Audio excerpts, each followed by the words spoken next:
Hey guys, welcome back to the channel. This is story about what if Naruto put in a special team and trained by enigmatic Anbu for Chunin exams part 1. Before I start, please do support for more amazing content and comments for part 2. Do consider to subscribe my channel and share my video to your friends and check out the description as well. Let's start the video. Just over 10 years since the sealing of the Kyuubi, Tsunade sat idly behind the large wooden desk of the Hokage, staring balefully at the stack of papers in front of her. She still wasn't sure what made her accept the offer to be Hokage after the Yandame's passing. Perhaps some sick and twisted sense of duty, but that was now irrelevant. Sensei had been right. The village needed a strong leader, not an old man or a pervert. She sighed aloud and poured herself a small cup of sake. This year's graduates were proving harder to place than she had anticipated. A lot of the genin passed the initial exam, but only a 9 look like they stand a chance of actually staying on as active genin, she thought as she slowly twirled a strand of her blonde hair between her fingers. Leaning back, she took a sip of her sake and absent-mindedly stroked Tenten's head. A knock at the door woke her from her reverie as she quickly hid the alcohol under her desk. Enter, she called out to whoever was standing outside her door. In walked a rather tired-looking jounin. The taller man wore his hattai angled to cover his left eye. His silvery gray hair stood up and a thin black neoprene mask covered the lower portion of his face. "Tsunade-sama," Kakashi said as he bowed his head slightly. "I was wondering about the team assignments that you are making for the new genin." Tsunade set down the sheet of paper that she had been working on and looked at the gray-haired scarecrow. "And what were you wondering about exactly?" she said, knowing full well what he wanted. "You see, there are a couple of students who graduated from the academy that I would like to train. You see, I owe both of their families a great deal." But he was cut off from finishing his sentence. "Both Sasuke and Naruto are already placed, Kakashi. You can't have them." Kakashi slammed his hand down on the table. Losing his cool was unusual for him, but this was something he wasn't going to let go without a fight. And why the hell not? Sasuke is considered to be a genius in taijutsu and Naruto is a ninjutsu genius.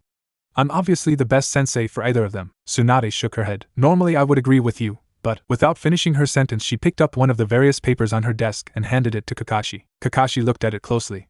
It was a topographical map of a small country just south of the borders of Fire Country. It was marked with several red circles, and had some note written in a code on the side. Kakashi stared confusedly at the map. "What does Ricefield Country have to do with me not being able to train Sasuke and Naruto?" Tsunade pulled the map away, placing back on the pile. "It appears my old teammate has not been sitting idly over the past 2 decades. That's a map that Jiraiya just sent me. Those red circles that are on there are all locations of bases to a new shinobi village called Hokage. As it stands, they're too weak to attack any of the major countries, but that won't last long. Orochimaru seems to have been collecting a very large number of ninja to him. He intends to raise Konoha to the ground." Tsunade picked up the sheet of paper she had been looking at when Kakashi first came in. "Which is why the Shinobi Council has given me this request." Kakashi read the paper. "The Honorable Shinobi Council believes that there is a need for a new free response team to be assembled from the upcoming graduates of the academy. With the rising threat of this new Hokage, we feel that it is within the village's best interest to create a new elite team." The various councilmen signed the bottom of the paper. Kakashi's eyebrows raised in surprise. "The council still has a say in what teams are made? I thought you effectively cut them off from anything like that." Tsunade sighed and pulled her bottle of sake out of its hiding place along with 2 of the small saucers. Pouring a cup for both of them, she motioned for him to take a seat. She sipped lightly at the hard drink before sighing. "Well, in reality they can only request that we make the team. In all honesty, they've requested one nearly every year. Just now they actually have a reason to. Which means I can't just ignore it." Kakashi looked confused. "Why would you refuse to make the teams? Every free response team brought a lot of good publicity to our city." Tsunade sighed wearily and rubbed her forehead. "You sound just like the council now." Seeing that he didn't comprehend, she chose to elaborate. "Yes, the publicity that they might bring to the village is normally regarded as something good, but have you ever heard that there is such a thing as too much of a good thing? Right now we are situated as the most powerful of all the ninja villages. But it is a precarious position to be in." Kakashi looked mildly confused. "I'm afraid that I don't quite follow you there." Tsunade shrugged and continued. "Look at it this way, Kakashi. How many times have you been on a mission and somebody tries to kill you just because you are Sharingan no Kakashi?" Kakashi, not sure where she was heading, answered. "I don't know, quite a few I suppose." "Why?" Tsunade, looking down at her desk, continued. "Now imagine that each one of those would-be killers wasn't just by himself, but was an entire country, and they were fighting together because you took too much away from them." Kakashi's eyes widened as he grasped what she was trying to convey to him. "So you think that if you were to create this team, the publicity might push some people over the edge and push them to work with Orochimaru?" Tsunade nodded her head. "To make matters even more difficult, the council doesn't know any of the details about Orochimaru, so as far as they are concerned, this village is invincible and should flaunt its power. And now I have no reason to stop them." Kakashi shrugged. "So make the team. What's the worst that happens?" Tsunade sighed and handed him a list of all 9 of the graduating genin that were expected to actually make the grade. "The problem is that they are only requesting the team so that they gain more power in their respective clans. It's well known that all the past free response teams rise to greatness. Look at what it did for the Yamanaka, Akimichi, and Nara clans. Prior to the Inoshikacho team, they were relatively unknown. But their prowess in battle brought them up to the point that they are all on the council. And they weren't even that good of a free response team. Kakashi sat back in the chair and looked at the list that Tsunade had handed him. Now I see the problem. Indeed, almost all of the names on the list were clan heirs. He noted them briefly in his mind. Well, there are the Yamanaka, Akimichi, Nara, Hyuga, Inuzuka, Abirame, and Uchiha heirs. He shook his head lightly. I guess Sasuke isn't much of an heir in anything but title, so it's not like he's vying for the spot. So that leaves him, and Kakashi nodded his head in sudden understanding. So you're making Sasuke, Naruto, and that Haruno girl into the free response team? Tsunade poured herself another drink. That's the idea anyways.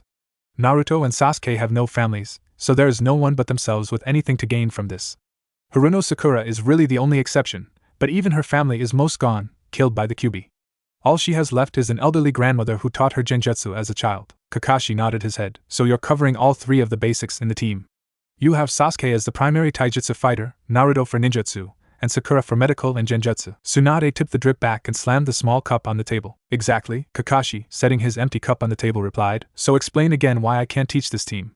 My team was originally supposed to be a free response team, and with my knowledge, I doubt you can find someone else better for the job. Tsunade smirked. That's where you're wrong, Kakashi. There is someone who is much more suited for this job. Kakashi looked a little surprised, but replied snidely. And who would that be? A small cough alerted Kakashi that there was someone else standing in the doorway. That would be me. Naruto was running down the streets towards the academy, his non-reflective hitai tied proudly around his head. The special forehead protectors were only given to the top students in each particular field of the shinobi. Sasuke team had gotten the taijutsu one, Sakura got the genjutsu one, but he had beaten them all at ninjutsu. He smiled at the memory flashback. The class was standing on one of the larger fields that were situated alongside of the academy. They were each given turns to show at least 3, but no more than 5 different ninjutsu. They were scored on difficulty and their level of proficiency. Naruto smirked at what he had planned. He impatiently played with the handle of the brand new katana that he bought. In all reality, the sword was a lot longer than what someone his size would normally use, but he didn't want to use just any sword when he grew up. He wanted a nodachi. Iruka was talking to whatever random student that had been unable to complete 3 ninjutsu. The academy trained every student to use the kawarimi, henge, and bunshin, replacement, transformation, and clone techniques, respectively, but it was expected of the student to learn at least 1 or 2 on their own. Uzumaki Naruto called out Iruka. Finally, Naruto said aloud as he walked past his instructor. Iruka nodded to him when he saw that Naruto was ready. Okay Naruto, you know the rules. Between 3 to 5 jutsus. Anything past the 5th won't count. You have 5 minutes to complete the series. Naruto nodded his head. Your time starts now. Iruka yelled. Without missing a beat, Naruto formed a cross-shaped hand sign. Kage Bunshin no Jutsu, Shadow Clone. In a small puff of smoke, 5 identical Narutos stood next to the original. Each one quickly drew their katana off their back and swung it down, exclaiming Futon, Kamaitachi no Jutsu, slashing wind, and 6 invisible blades of wind tore across the training grounds and cut 6 different trees in half. 2 Naruto mentally counted before continuing. Naruto quickly sheathed his sword, his clones following along, and began making signs for his next technique. Katan, Hausenka no Jutsu, Immortal Phoenix Fire. In seconds, a small rain of 2-foot-wide fireballs hammered against the newly felled trees, quickly igniting their branches. 3, he counted again. Once again, the 6 Narutos began to fly through seals. Futon, Daitapa no Jutsu, Great Breakthrough. Instantly, a great gale flew across the field, blowing over many of the academy students. The instructors anchored themselves with chakra as the incredible wind just blew past them. The burning trees quickly turned into a small inferno that was being fed by the wind. As soon as the wind gust stopped, Iruka saw Naruto begin making signs for his 5th and final jutsu. Naruto began gathering an enormous amount of chakra for a genin, dispelling his clones. After near 10 seconds of gathering the chakra, he slammed his hands to the ground, yelling, Doton, Yomi Numa, Swamp of the Underworld. Thick brown and black mud began to bubble around the burning logs, pulling them just underneath the earth's surface. Iruka looked over at the blonde student. His hands were still on the ground as he kept channeling chakra into the technique. When only a few branches remained above the surface of the ground, Naruto cancelled the technique and dropped onto his backside. Breathing laboriously, he looked at Iruka. So, how did I do? Iruka smiled. Well, your control over the wind and fire techniques was excellent, but I would say that earth is probably not an element that you're aligned with. You could have seriously caused yourself some harm using that technique. Naruto waved the man off. Already knew that, but I meant the exam? Iruka sighed. I highly doubt anyone else is going to trump that one, Naruto. Which is good, it makes up for your abysmal genjutsu score. Naruto smirked. That was the idea. End flashback. Naruto continued running towards the academy with a bright smile on his face. The villagers all scowled at him as he jumped overhead, but the other shinobi generally left him alone. He would even admit that ninjutsu was the only thing that he was actually good at. Granted, he was passable in taijutsu, but he was nothing special. He all-out sucked at genjutsu. He could break out of most of the simpler ones with a really good chakra pulse, but he couldn't use even some of the simplest techniques. The only other place he ever showed any promise was in kenjutsu, but that was pointless at the academy. He quickly made his way into the academy, and took his normal seat alongside Uchiha Sasuke. Sasuke Team Naruto greeted as he sat down at the table. Sasuke only grunted a response, apparently in no mood for conversation. Naruto thought about calling him out on it, but decided against it. His pride was still a little bit sore from their match in the exams yesterday. During the taijutsu portion, he was matched against Sasuke in the 4th round, and it hadn't been pretty. Thinking about it though, Naruto snickered. Sasuke may have beaten him at taijutsu hands down. But nothing was funnier than watching Sakura make Kiba run head first into a tree during the genjutsu portion, without even having made any movement outside of a couple of hand seals. Glancing around, Naruto could see at least 30 people seated around the room. Several spots left open from students that had been unable to complete one or more portions of the exams. After a short wait in relative peace, their lead instructor, Iruka, walked through the door with several sheets of paper in his hands. Naruto anxiously leaned forward, waiting for the man to begin talking. "Congratulations on passing the genin exams yesterday," he started. "I am proud that so many of you were able to meet the rigorous standards that Hokage-sama has set for the graduating classes." He went to continue talking, but the door into the classroom slid open one more time. Standing in the door was a young-looking buxom woman, wearing a green overcoat with the word Godame on the back. Iruka quickly bowed to the woman. "Hokage-sama, I wasn't expecting you." He remained slightly bowed. The Hokage waved him off. "I was just hoping to give a short speech to some of our newest genin," she replied calmly. "Of course, Hokage-sama," Iruka responded quickly. The woman walked towards the center of the room and removed the large red formal headwear of the Hokage and placed it on the desk. "Congratulations to all of you.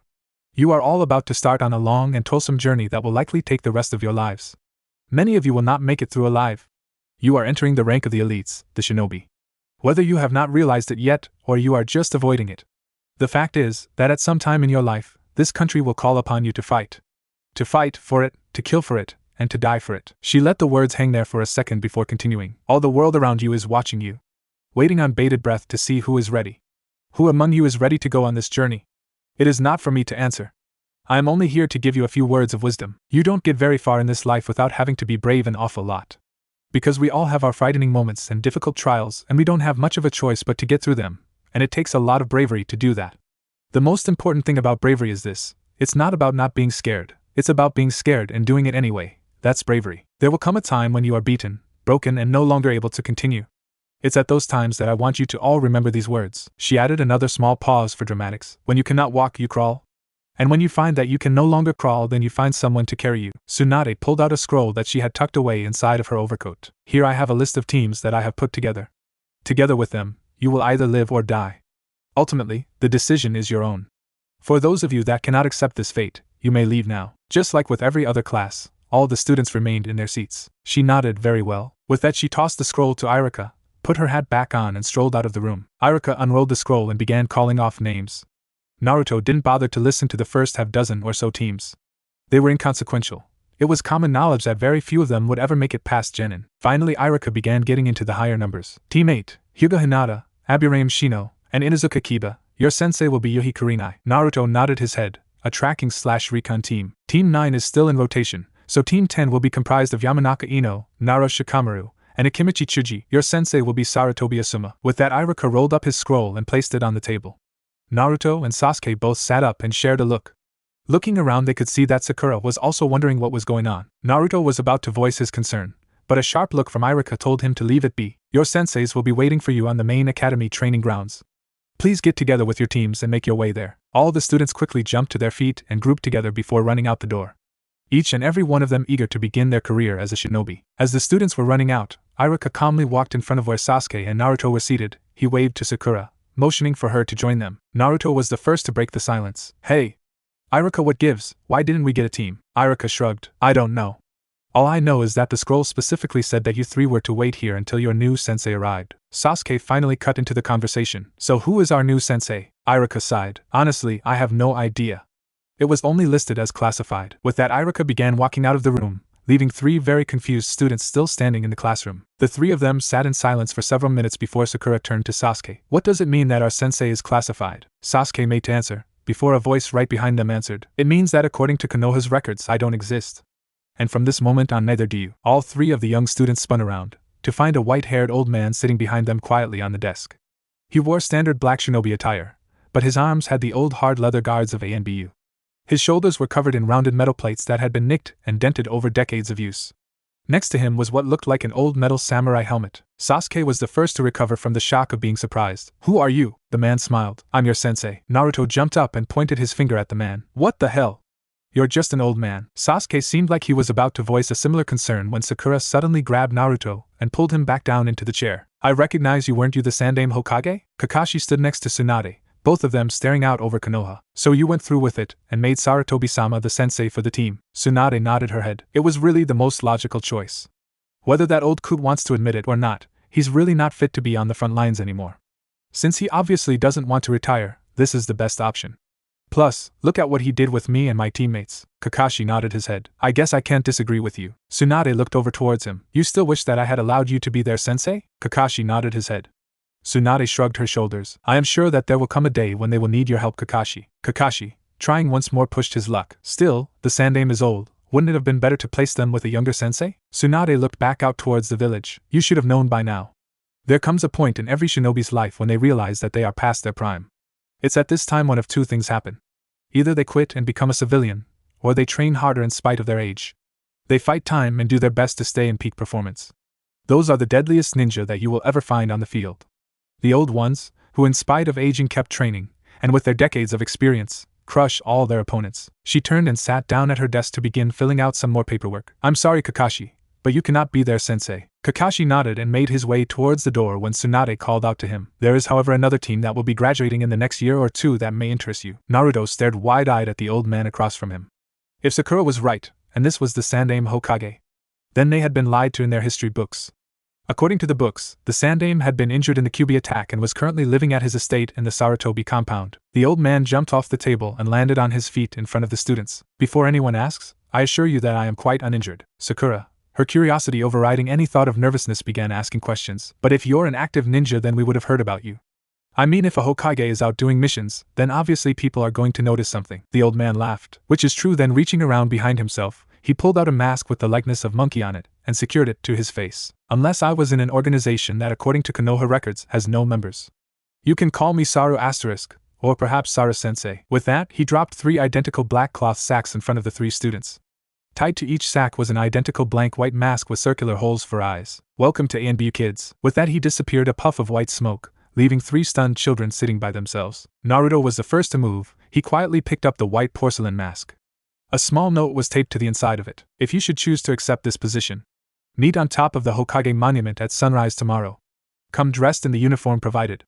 And remember, from the moment that you accept this mask, you do not exist.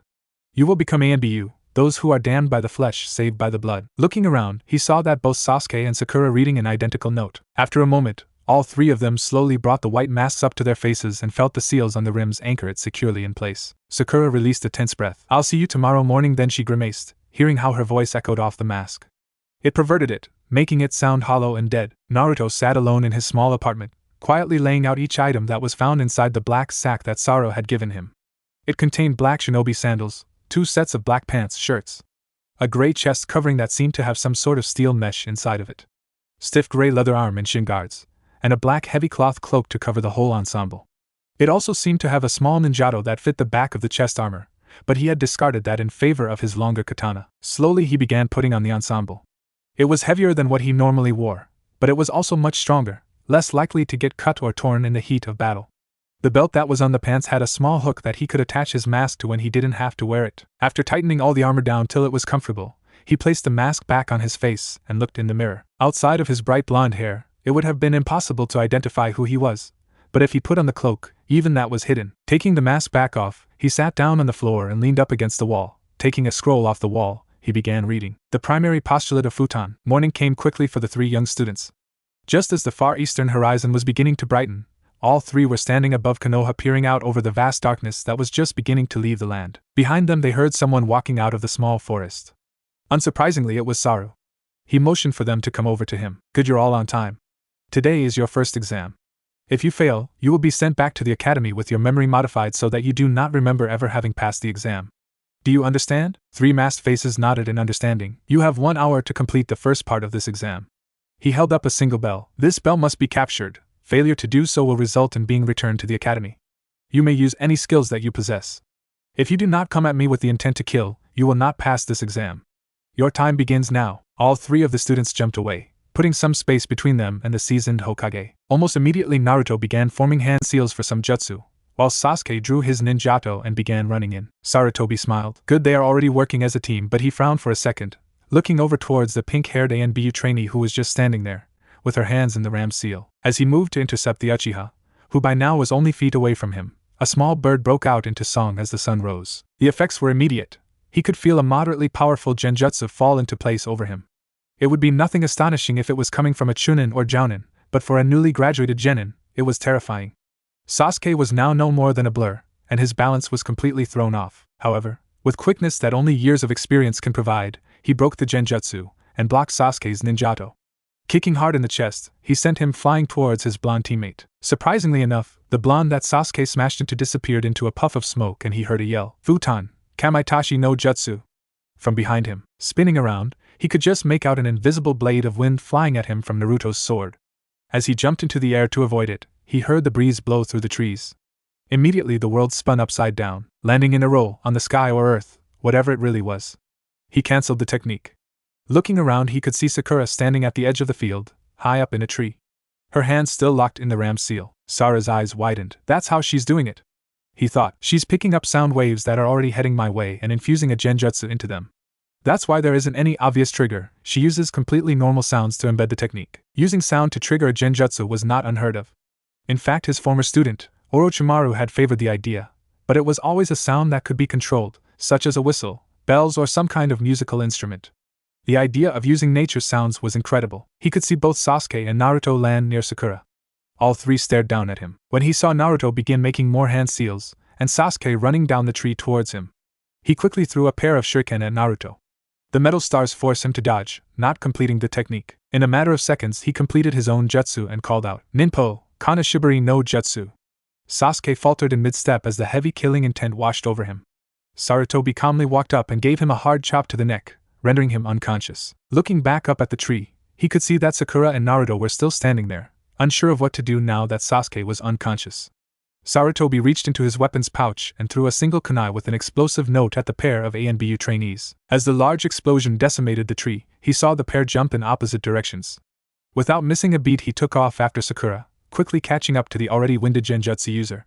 Without so much as breaking a sweat, he dodged her pitiful taijutsu attempts and hit her hard in the stomach. She too fell to the ground unconscious. Turning around, he saw Naruto standing not too far away, frantically trying to make some hand seals. Unfortunately, the old man quickly beat him to it. Kokoangia no Jutsu, bringer of darkness. Suddenly Naruto's world went completely dark. He couldn't hear or see anything. Within seconds he felt a sharp blow to the neck and the dark ground rushing up to meet him. Some time later Naruto groaned and tried to stand up, only to find himself tied to a tree. Shaking his head, he found that his mask was still in place. He tried to move his hands, but they were tied tightly with the fingers bound by a wire to keep him from making hand seals. Looking from side to side, he could see that both of his teammates were similarly bound together. Well, now that we're all awake, I can finally finish this exam. Naruto and his teammates looked up to see Sarutobi sitting a rock calmly taking a puff off an old wooden pipe. By all rights I should fail all three of you. Naruto was about to yell back, but Sarutobi just continued on. The academy was right. By all means you are each a genius. Sakura, I have only ever once seen someone use all the natural sounds around them to create a genjutsu. However, the moment that I covered all sounds with a large explosion, you were rendered useless. I picked apart your taijutsu with pathetic ease. He turned his head towards Sasuke, and Uchiha Sasuke. The Avenger, you are so unlike your brother. Naruto could feel Sasuke bristle with anger beside him. You were excellent with your taijutsu, far faster than either of your teammates. But the moment I kept you from moving with a single ninjutsu that is taught to all Anbu, you froze. I didn't even have to fight you, just a simple chop to the neck. He then turned his steady gaze towards Naruto. And Naruto, the ninjutsu genius, he said with obvious sarcasm. You're good with ninjutsu, but you stand in one spot, relying on teammates to create openings for you. Once Sasuke and Sakura was down, one good genjutsu, and you might well have been dead. Standing up, he threw a kunai and cut the rope bindings. All of you follow me. He led them back over to the edge of the Hokage monument. The sun was now fully over the horizon and basking the entire city in its warm glow. The civilians were just beginning to leave their homes on their way to work. I will not lie to you three like the council wishes. All three ninja turned their attention back towards the old man. You three have been chosen to be trained as the newest free response team. You will undergo several years of intensive training with myself and various other instructors. Sakura interrupted. Wait, a free response team? Sara nodded his head. When I was first training my original Genin team, I came up with the concept. The team would be made up of 3 exceptional shinobi, who would be trained to undertake the missions that no one else could. To go into impossible missions, and not only succeed, but to come back from them. Pointing down to the likeness of Tsunade, it was a resounding success, and it arguably won us the Second Great Shinobi War. They were named the Densetsu no Sanin, 3 legendary shinobi, after they fought Hanzo outside Amagekure to a standstill. Something that no other team had ever accomplished.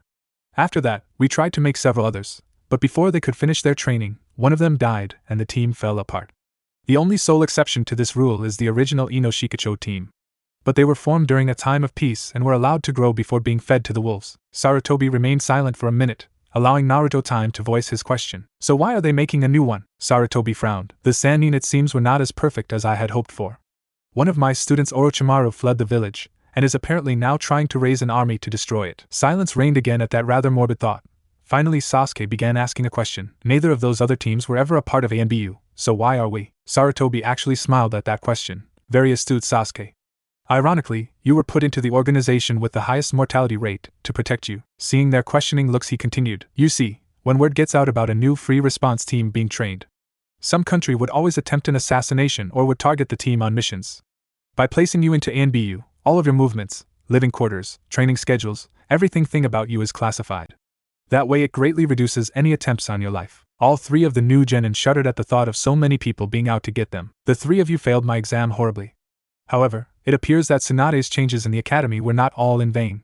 You worked together in a battle that you knew that you stood no chance of winning. Sarutobi turned and began walking back towards the forest. I have made up my mind. I will train you for 6 months at the most. During that time you will obey every command that I give, or I will wipe your memory and send you away.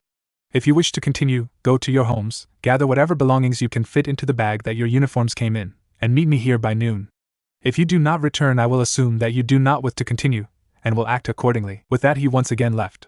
All 3 genin began making their way down the mountainside towards their respective homes. So, what do you think of them? Asked Sarutobi. Tsunade jumped out of the tree and landed beside him. They definitely show promise, but they are all overly specified. The academy has improved, but it still has a lot of work to be done, it seems. Sarutobi nodded. In their individual fields they are all well into upper chunin skills, but they are so weak in the others that they are barely genin. Tsunade nodded her head. So what do you have in mind? Sarutobi chuckled. You're going to love this. He handed her a scroll that he had written down his new training schedule. Tsunade busted out laughing when she read the first 2 steps. I don't know if that's cruel, or downright ingenious, but I can guarantee that they will hate you for it. Sarutobi nodded. So I have a couple of preteen kids mad at me. At least I can rest knowing that they will have the best teamwork in the village. Tsunade laughed. That or they kill one another. Sarutobi laughed. Maybe, but I don't think so.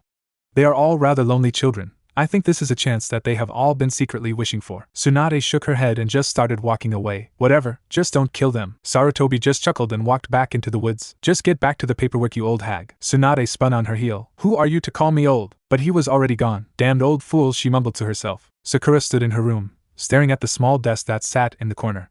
When she was younger it had been covered with all her pictures of Sasuke and different types of makeup, but she had grown out of that.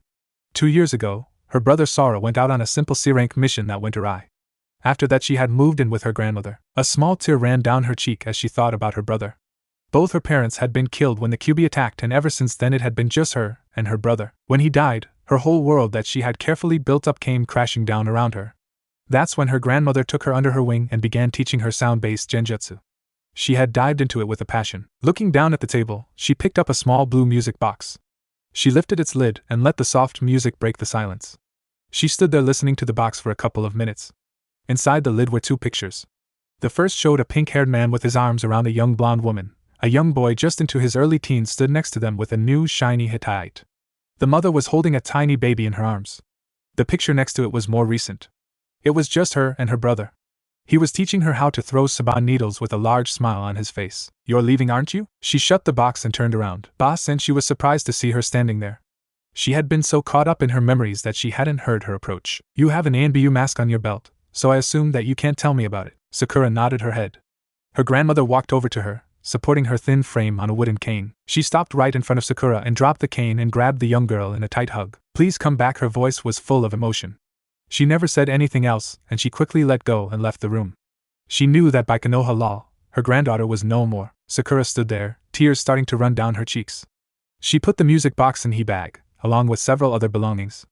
A couple of her favorite books, some genjutsu scrolls and a pillow that her brother had given her for her 8th birthday. She was about to pull the bag shut when she looked back at her desk. Hesitating for a moment, she picked up her music box, wrapped it in a spare shirt, and placed it inside of her bag. Pulling the string tight, she put the bag on her back and the mask back on her face and jumped out the window onto the roof. Sasuke stood in his Spartan room at the quiet Uchiha compound, his mother's ninjato resting in his hands. Tears almost started forming at his eyes. It was almost 4 years ago since Itachi had killed them all. Only 4 short years, but he couldn't remember her voice. He didn't remember what his own mother's voice sounded like. Shaking his head from such thoughts, he put the ninjato into his back and began packing supplies into his bag. He couldn't think about the past now. He finally had a chance to get stronger, to finally be able to kill his brother. He grabbed several different taijutsu scrolls off the shelf in his room. He had scoured the Uchiha library for almost anything that he could find that would help him. When he was younger, he was originally enamored by the idea of being a ninjutsu specialist like his brother, and so many others in the clan. But when they were all killed, he lost his interest. Itachi killed all of them. All the genjutsu and ninjutsu experts, but not a single one was an expert in taijutsu. They were lazy, and the Sharingan made it easy to excel in the others. So he had thrown his entire life into taijutsu, hoping that it would give him an edge over his brother. Only time would tell. Shouldering his bag, he calmly walked out of the house, locking it behind him, and made his way back to the monument. Naruto stood in his small single-room apartment. His bag was almost full of spare clothing, ninjutsu scrolls and the like. The last scroll he owned was sitting in his hands. It was a small dark blue scroll that had a large nodachi sealed inside of it. The Hokage had given it to him on his 6th birthday, saying that it was his mother's. She wouldn't tell him anything about his parents outside of that his father was a ninjutsu expert, and his mother used a nodachi. The Hokage had always made an effort to see him from time to time when he was younger, but he had fallen by the wayside in more recent years. They were never particularly close to being with anyways. The sword wasn't much, but it was all he had. It's what prompted him to follow those 2 paths. He had thrown himself into ninjutsu with an almost fanatical passion. The nodachi was the only thing that his parents had ever left him. All in all, it was a rather simple blade. The only unique pieces about it are that the blade itself had a slight blue tinge to it, and the guard and sheath had a matching swirl, although the sheath's swirl looked to be made out of sapphire. It was a beautiful blade, but until he was at least 5 feet tall, he had no hopes of using it. Sighing, he placed the sealed sword into his pants pocket. As he left his apartment, he tossed his keys and last rent check into the landlord's mailbox. Not like I'm going to be needing it anytime soon, he thought. The sun was just reaching its peak when the team met up back at the top of the Hokage monument. They all arrived within a few minutes of each other. Good, you're all here. Sarutobi walked back in from along the same trail he had left on earlier. He motioned for the 3 of them to follow him. The path was generally unremarkable. The only reason it was of any interest is because it was such a well-worn path considering how far out from the village they were. Finally, after walking for near 10 minutes, they entered a small clearing with a tiny shack at the center. Sarutobi turned to face them. It is extremely important that you do not step off the beaten trail when you go into that cabin. It is one of the 5 hidden entrances into the Anbu headquarters. If you step off of it, a series of security seals will be immediately alerted. All 3 of the students nodded their heads. Seeing their confirmation, Sarutobi led them into the cabin. Once they reached the door and opened it, it became obvious that here was no cabin. Instead, there was what appeared to be a large steel elevator with a series of buttons. Sara pushed them in and pressed a button, seemingly at random. The doors shut and they began moving downwards. Contrary to popular belief, the rooms inside the Hokage monument are not just for emergencies. They also house the ANBU headquarters. We are going to the floor that will work as your home for the upcoming months. When the elevator came to a stop, Sarutobi led them out and into a long hallway. It was painted off white and had harsh fluorescent lighting. Other than the slight hum of the lights though, the hallway was dead silent. Sarutobi led them down the hallway, until they came to a door labeled, Team Saru? Naruto asked in confusion as he read the placard. Normally the team is named after their team leader. Since you are all just candidates, you are named after the 6 months are done, the Hokage will assign you each a code name. Until then we will be training in secrecy, so there is no point in code names. The 3 nodded their heads. Good. With that, he pushed open the metal-plated door. It opened to what looked like one big common room. It had a wooden couch, with blue upholstery and 2 small chairs that were similarly designed. To the left was a small kitchen, complete with stove, fridge, dishwasher, and what appeared to be stocked cupboards. The team walked inside and began inspecting what appeared to be a completely normal apartment. To the right of the common room was a hallway with 2 doors. One door opened up to a large bedroom. It had 3 futons on the floor along with a large trunk to store personal effects. Across from each futon was a black wood desk. At the foot of each bed was another stack of A and B uniforms. All in all, the room was rather Spartan, but that was to be expected. Sensei? Sakura asked. You're concerned about the room arrangements, I imagine? He replied, already guessing what the problem was. Sakura nodded her head. Most of our younger female candidates voice similar complaints. However, your two partners will become closer to you than family. You will share everything and there are no secrets between ANBU members. There is only one bedroom in each apartment in this complex. Similarly, the bathroom across the hall is made for several people. There are separate shower stalls and toilet stalls, but there is only one onsen that is made for several people. Not that I'm saying to prance about in the nude, mind you. All three of the candidates blushed furiously behind their masks. It will take you a while to get used to the accommodations, but it will make you a stronger team in the long run. He pointed to the various beds. The first bed is Sasuke's, then Sakura's, and the furthest is Naruto's. Take a few minutes and begin setting out your gear and getting settled it. Get a good night's sleep tonight. We will begin tomorrow morning promptly at 5 a.m. With a short, "Hi sensei," the team answered, and Sarutobi motioned for them to follow him over to the main room. I need you to all kneel. Seeing the confusion that all three of the students wore, he decided to expand on what he meant. Before I can begin the training, you all must be marked as ANBU. He turned and showed the team his right arm, just below the right bicep. This is the mark of ANBU. Each operative has one. It is a sign to all those around you that you are not someone to be trifled with. It is also what will allow you access to all of our facilities once you become a full member. All three students nodded and knelt down on the floor. Sarutobi made a quick hand seal. Kage Bunshin no Jutsu, Shadow Clone. 2 clones sprung forth. Each one went to one of the 3 shinobi and began making seals. Be without fear in the face of your enemies. Be brave and upright that Kami may love thee. Speak the truth always, even if it leads to your death. Safeguard the helpless and do no wrong. That is your oath. Finishing the last seal, he slammed his open palm onto the exposed bicep of his student's arm. Searing pain filled the flesh as the ANBU symbol was etched into their arms. And that is so you remember it. He took a deep breath and dispelled his clones. Rise ANBU, your story is only just beginning. The mark that adorns your arm is the constant reminder that all of us are damned by the flesh, but saved by the blood. He began to walk out of the room and towards the main door. Once I leave this room, you will be locked inside until I let you back out. With that, he walked through the door and closed it. Once closed, the cracks around the door all glowed brightly for a second, before the door settled firmly in place. Once it was locked, they began walking back to the bedroom.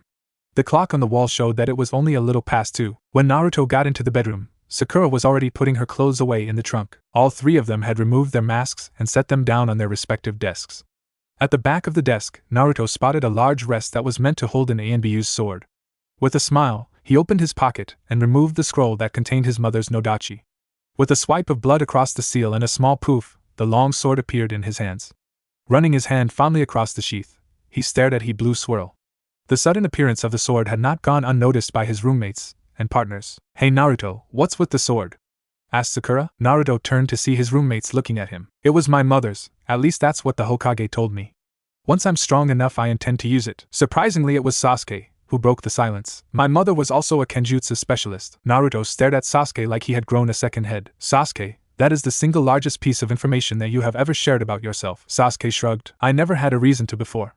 I was always training to kill him, but now I'm finally one step closer to surpassing him. Sakura, who was placing her small blue music box on the table, looked over at him. You mean your brother, don't you? Sasuke's eyes grew dark. That man is no brother of mine. Sensing that Sasuke did not want to push the subject any further, Naruto tried for a change in subject. What do you think that sensei meant when he said that ANBU are damned by the flesh, saved by the blood? Sasuke shrugged, but Sakura answered, I assume the damned by the flesh part is about the ANBU being damned because of what just being one entails. But I don't know about the blood. Sarutobi made his way down the long hallways and maze of corridors that was ANBU headquarters. After finally reaching the room he was looking for, he knocked before just walking in. The room was filled with blank masks. A single old man sat at the desk at the far side, slowly and painstakingly drawing symbols onto the masks. Did you finish the 3 masks that I asked for? The old man didn't say anything, but he pointed at a table behind him that had a series of 3 masks. They were almost completely white still, save for a few small seals that were a little different on each mask. Thanks, he replied and walked out of the room and towards the entrance to the Hokage tower. After several minutes of walking, he was outside his old office door. With a quick knock he strode in. So Tsunadeheim, what have you decided on? Tsunade chuckled. You're going to love this team. Early the next morning, a blaring alarm went off inside the team's room. All 3 of the young ANBUs sluggishly got out of bed and began dressing quickly. Sakura went into the bathroom to change to give herself a little privacy. Apparently Naruto had no such qualms, that or he was too tired to notice the girl in the room. Within a half hour, all 3 of them were showered and eating a simple breakfast of milk and cereal. Except for Naruto, who was on cup 4 of instant ramen. That is disgusting, commented a slack-jawed Sasuke as his teammate ravenously shoveled another cup of ramen down his throat. I agree, commented his pink-haired teammate. The 3 finished the meal in silence. None of them were really morning people, so it was just better for everyone if no one talked. A few minutes before 5, they walked back into their room and donned their masks, along with the rest of the gear that they hadn't put on. Sure enough, promptly at 5 a.m. the door into the apartment made a hissing noise and opened to reveal Sakura standing there holding a small bag in one hand. Good, you're all here and ready to go. The 3 young shinobi were standing next to each other, each one looking like the picture-perfect Anbu, just a little shorter. Take off your masks. Each of them slowly took the mask off of their faces. Sakura walked over and collected them, and then handed them each a new mask. They were almost identical to their originals except they had a couple of seals that were written on the outside. Each of them took the mask that Sakura handed them and placed it on their face. Once they all had them attached, he made a one-handed ram seal. Fuin seal. The masks felt like they suctioned around their faces. Naruto, taken by surprise, tried to yell out, but no sound came out. No matter how hard he yelled, he couldn't even hear himself. Looking around, he saw Sasuke clutching desperately at the eyes of his mask, trying to pull it off or something. Similarly, Sakura was grabbing her mask near where her ears were located. Finally, Sasuke yelled out, "What the hell did you do?" "I can't see anything," Sakura chuckled. "Each of you are deadly in your chosen field, but you have become over-reliant on one particular sense." Noticing that Sakura was growing more and more frantic, he pulled out a scroll, opened it, and handed it to her. "Until you learn the Anbu hand signals and how to read lips, you can follow along using this scroll, Sakura. It will immediately transcribe anything that I say onto it." Sakura, reading what he had just said, nodded her head in understanding. "Good. Now, as I was saying as he turned to address the group as a whole again, the seals on your masks will completely block your most used sense unless you are in a life or death situation. For Naruto, that means that you cannot talk, and thusly are unable to use any of those ninjutsu that you have become over-reliant on. Sasuke, you depend solely on your sight in taijutsu, so I have sealed away your vision. And Sakura, for you to use your genjutsu, you have to be able to hear the sounds that you so adeptly manipulate. So I have sealed your hearing." All 3 preteens just stood there shocked. The skills that they had worked so hard to earn had just been taken away by an old man and a porcelain mask. So with that, let's get to the training grounds. Tsunade and Kakashi stood on a balcony at the side of the shinobi training grounds. The basic grounds were all enclosed in the mountain's caves. As long as you didn't use any big jutsu, you were safe. Plus, it kept you away from the prying eyes of the other ninja. "So what do you think of them?" Kakashi asked Tsunade as they watched the team below them stumble through a basic obstacle course that required teamwork to complete efficiently. Sakura stood behind his team, barking out commands for different formations and drills as they went. Kakashi laughed. "I've got to give it to him. I never would have thought to seal away their strengths and force them to work together like this. That man really is a genius." Kakashi cringed as he saw Naruto get nailed a log that dropped down on top of him. Seconds later, Sasuke tripped over the same log, and Sakura, who was in front, missed the whole thing because she couldn't see or hear them. Kakashi palmed his face. "They may have been geniuses in the academy, but it's painfully obvious that they are way below the Anbu par. Do we have any idea of what their elemental alignments are?" Tsunade looked over at him for a second before refocusing on the team below. "They haven't been tested yet, but Sarutobi says that Sasuke seems to be aligned to lightning, Sakura to earth, and Naruto to both wind and fire." Kakashi stared back down at the genin. "Wind and fire? That's unusual given that they don't usually go together. Is the fire from Kyuubi?" Tsunade nodded. "That's what we suspect. The wind he would get from both his parents, but no one in either of those families was ever known for having a fire alignment." Kakashi nodded his head. "So does he know about Kyuubi?" Tsunade shook her head. Below, the team had finally worked together to get through the course. By running in a triangle, they were able to utilize each other's senses. Naruto took the lead and would make simple hand signals to Sakura, who would translate to Sasuke. It was crude, but effective. "It doesn't appear so," she finally replied. "So when are you going to tell him?" he asked. "When they complete their training in 6 months. Time passed quickly for the team of Anbu. Each morning Sakura would meet them at 5 and begin their training. After the first several weeks, their changes became more and more apparent. Naruto was becoming devastating with his sword. He was naturally slower than Sasuke, but he found that by infusing his muscles with all the chakra that he could no longer use for ninjutsu, he was able to easily keep pace. His speed along with the reach of his long no-dachi that he had begun using was an extremely deadly mix. Sasuke no longer relied on his sight to keep track of his enemies. He was now extremely adept at tracking things by sounds alone. Both he and Naruto had trained extensively with Sakura to learn Shuriken, Monkey Fist. It incorporated a large amount of aerobatics that suited both Naruto's sword techniques and Sasuke's taijutsu and kenjutsu. He had begun learning some ninjutsu, but it was obvious that he would never reach the levels that Naruto was aiming for. Sakura was probably the most surprising of the 3. She took her loss of hearing hard, but in the end it only strengthened her resolve. She knew that she would never be the ninjutsu and taijutsu monsters that were her teammates, but she had thrown herself into the study of medic techniques. She was deadly accurate with her saban needles. With the help of Sakura, she had begun using her earth element to feel for the vibrations that people around her made on the ground. She was still unable to use her genjutsu, but this new Sakura was emerging to be just as deadly. Every few weeks, Tsunade would stop by the training facility with Kakashi to check up on the team. Today, though, was the end of their second month, and it was time for their first real mission as a team. She watched below them as team ran a more difficult gauntlet that culminated with a spar with their sensei. Even after months of training, they still couldn't land a single blow on the old man. Naruto ran forward, moving so quickly that he was just a black blur, a blur that was quickly stopped by a lightning-fast kick to the leg. As he rolled on the ground, he came up holding a bleeding hand. "Do not stop, Naruto!" yelled their sensei. "Blood is just red sweat." Naruto drew the blade off his back and began his assault anew, but this time he wasn't alone. Sasuke appeared behind his sensei and aimed a thrust straight at the man's back. Sarutobi was quick though, and slid to the side, avoiding the attack completely. He then threw a half-hearted kick at the boy's midsection, only for the blind child to dodge towards the side and a barrage of poison saban to rain down upon the area. Seeing that both Naruto and Sasuke had reformed for a pincer attack, and that Sakura was still ready to back them up with long-range weapons, Sara called for an end to the spar. "Very good, team. You are all getting better, however you are far from being what the world will expect from you. Now go and shower and come back here within a half hour. I believe the Hokage has a mission for us." All three heads perked up at the mention of a mission, but no one said a word. They had been told what to do already. They would have time to learn about the mission when the time came. All three of them filed out into the hallway and towards their room. "Do you think it's wise to send them on a mission so soon, Sarutobi-sensei?" questioned the blonde-haired Hokage. "They need a break from their training, something to get them out of this damn cave for at least a couple of days.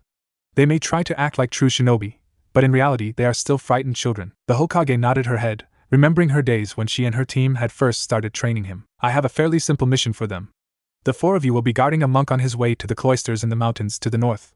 There isn't any trouble expected, but it's a fairly long travel and the terrain is tough." Sarutobi nodded his head. "That will work perfectly." Soon enough all three of the trainees were situated back in the training facility, as the Hokage gave them the outline of their first mission. The monk's name is Iwakura Yukikatsu. He is a monk who is traveling to a new cloister in the mountains far north of Konoha. There isn't any real expectation of running into any ninja up there, but the possibility of bandits is always there. It shouldn't take any more than 2 weeks to complete the journey, so prepare accordingly. The three trainee Anbu nodded their heads and quickly disappeared back to their rooms to pack for the trip. The Hokage looked up at Saru. "Yukikatsu will meet you at the top of the Hokage monument, and you may leave from there. Bring them back in one piece, Sarutobi." With that she turned and marched out of the room, leaving the old man alone for a few seconds before his team returned to him. With a wave of his hand he led them out of the facility and into the elevator. "When you step outside of this elevator, remember that you are Anbu, but you are also going to be the ones who need to create a name for yourselves. Do not purposefully draw attention to yourselves, but if you do find yourselves under scrutiny, make sure you leave in a positive light." By the time his speech was finished, the elevator was already at the surface of the mountain. A short walk down the road, they found the young-looking monk sitting quietly in a lotus position, meditating silently. "You shinobi are a most interesting group," he said suddenly. "You walk without making a sound. But you can always tell when the Anbu are near. When you guys come, the earth itself falls silent." Opening his eyes, he surveyed the four ninjas standing in front of him. "And now you are training children in your barbaric ways." The man stood up. "Well, let's be on our way. We have a lot of ground to cover before nightfall." Naruto had always imagined that monks were quiet old men who lived far out of the reach of society. They were supposed to be kind and wise. This man, however, was none of those things.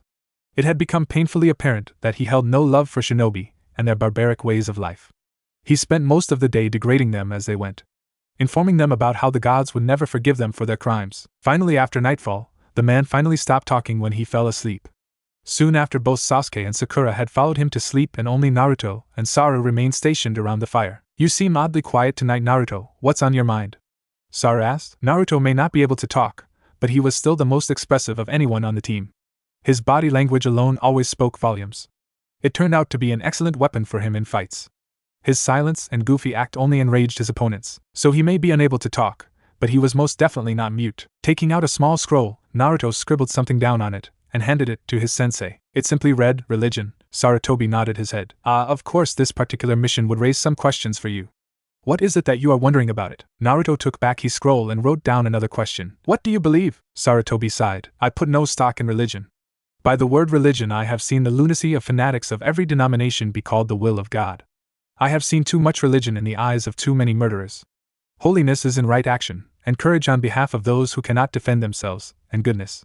What God desires is here." He tapped Naruto lightly on his head, and here as he repeated the action over the blonde's heart. "And what you decide to do every day, you will be a good man or not." Naruto nodded his head and lay down. It had been a long day, and he had a gut feeling that tomorrow wouldn't be a whole lot easier. Despite what he had anticipated, the day passed without anything of interest occurring. The days came and went in sort of an uneasy silence. He remembered what Sara-sensei had told them. Silence is golden to an Anbu. When we are in he field, We do not talk unless absolutely necessary. You will find that silence is the most exquisite revenge for insults. Nothing pisses them off more. Admittedly, it didn't matter to Naruto whether sensei wanted them to talk or not, since the seal on his mask prevented him from talking at all. But the monk seemed rather unnerved by his silence. Hey Saru, what's with these kids that you have?